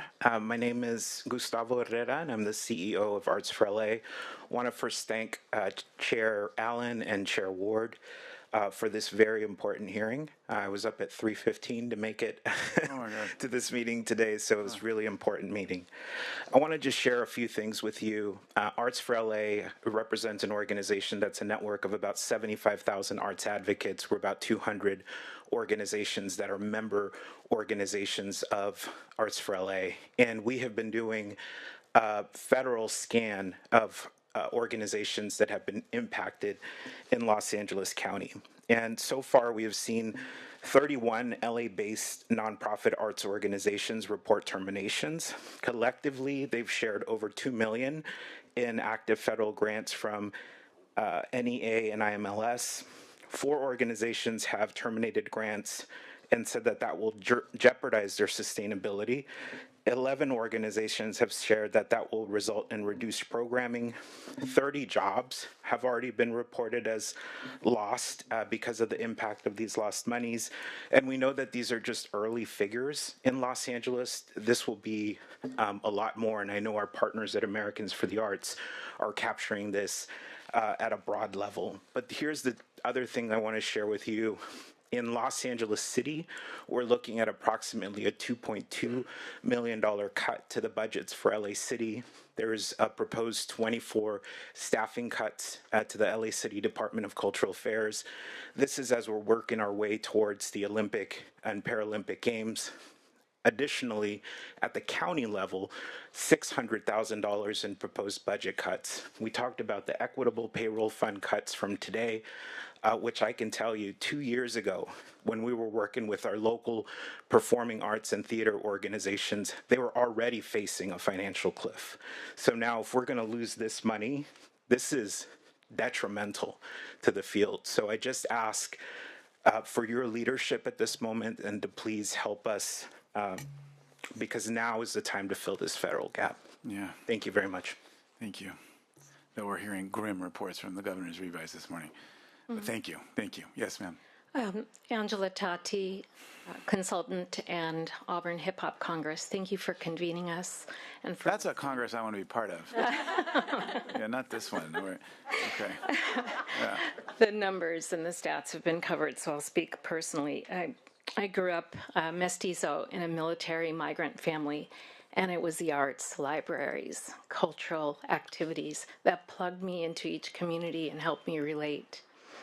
And at age 19, I suffered a post-high school serious depression, and it was theater, community theater, that popped me out of that and saved my life. So I was very grateful in 1991 to take my business experience in the financial services sector and transfer it into nonprofit arts management. And there I found my passion as an arts enabler, and I consider you all arts and cultural enablers, and thank you for it. I spent 34 years in the state-local partnership, leading the partners in Placer and San Luis Obispo County and working with a constellation of artists and organizations of all types, ages, abilities, and the traditional people of the communities. I do now work with the underserved transition age youth of the Auburn Hip Hop Congress, and they struggle in the great socioeconomic gaps. They lack ease of transportation, especially in the rural areas, and find it really hard to be heard. But through youth-led, arts-based civic engagement, they find their voice and their place alongside those of other generations, and they actively improve their communities. And concurrently, they build their life and professional skills, our future. As a grandmother, I see that arts and humanities in community and schools are more important than ever, especially because of digital addictions that reduce social interaction and limit physical activity. Creative endeavor builds critical thinking and therefore adaptive workforce. IA or no IA, we still need human beings. So it's all long studied and tested. We're proven. I ask you to enlist us. We're here for you. We can help. Thank you so much. We're generative innovators and bridge builders, and thank you again. Thank you. Please say hi to Lauren over here and maybe trade information with her in the front. Thank you so much. My name is Rachel Hatch. I came here from Shasta County today, and I would like to share two examples of how California Humanities has served our rural region. First example, after the Carr Fire roared into Redding in 2018, California Humanities gave a grant called Your Carr Fire Story Written and Heard. This positioned writers as so-called second responders for fire-affected communities in my Republican region, in Shasta County, in Trinity County. Second example, in Siskiyou County in 2022, the Mill Fire destroyed the Lincoln Heights neighborhood. Thankfully, back in 2009, 2010, California Humanities had supported a film, From the Quarters to Lincoln Heights, by Mark Oliver and co-producer James Langford. As they put it, this film tells the story of an African-American population in the small towns of Weed, McLeod, Mount Shasta, and Dunsmuir, California, and how they came to root themselves in such an unlikely place. If it weren't for California Humanities, this community that has been wiped off the face of the earth would not have had these elder stories preserved. These two examples illustrate an important nexus that I think about when I think about our future in California, the nexus between the humanities and climate change. We need humanities in rural communities like mine who face natural disasters. Thank you for convening us today. Thank you. Thank you. Good afternoon. My name is Dario Herrera. I am the Community Programs Manager at Clockshop. I'm joined today by my colleague and our founder, Julia Meltzer. At Clockshop, we're an arts and culture nonprofit based in Northeast Los Angeles, and we do a lot of free programming to connect people to public lands in LA. There at Clockshop, I'm working on an oral history cultural atlas project called Take Me to Your River. We've interviewed about 70 plus residents in the Glendale Narrows section of the LA River.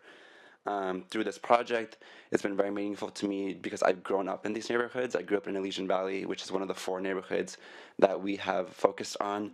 And through the 2 years I've been working on this project, we've been able to listen to their stories, their histories, and uplift them and basically serve as a platform for them.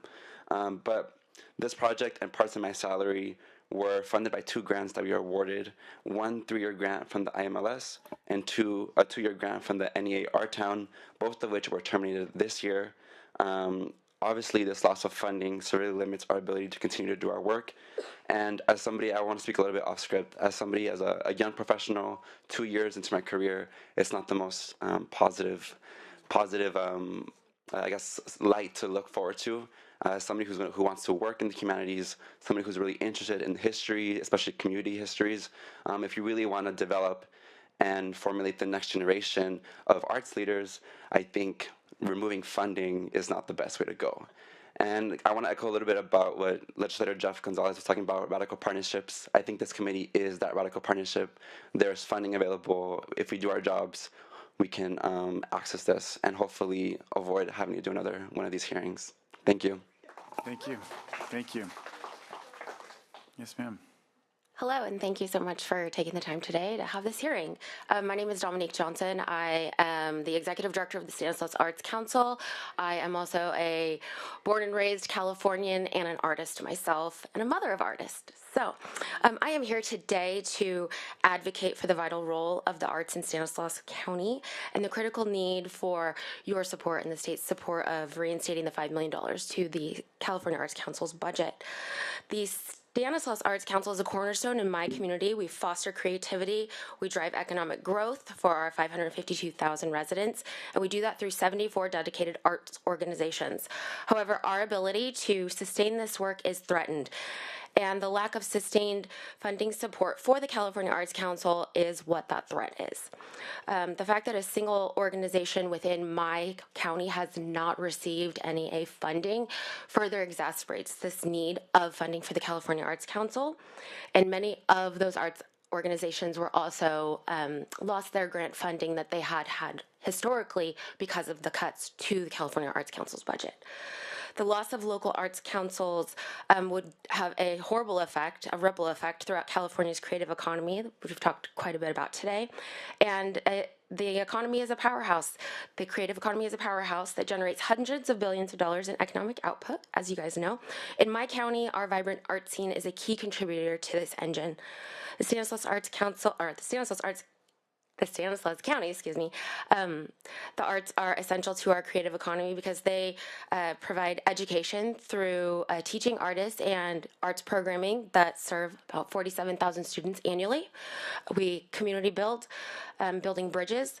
We offer economic vitality through the art scene that attracts investments, creative jobs, and tourism to our area, which is rural and agricultural, and the quality of life is increased through community murals, advocacy efforts. Thank you.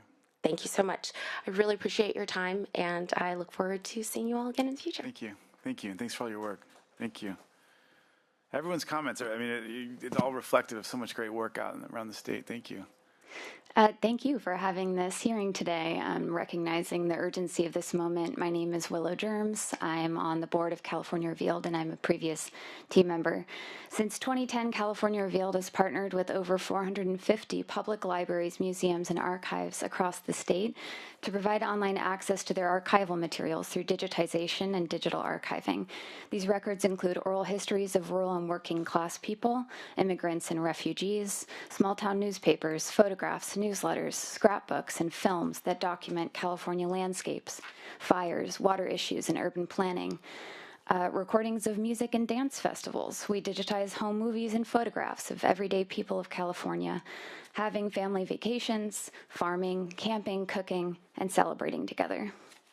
California Revealed also provides free consultations and workshops to guide organizations in the technical side of this work.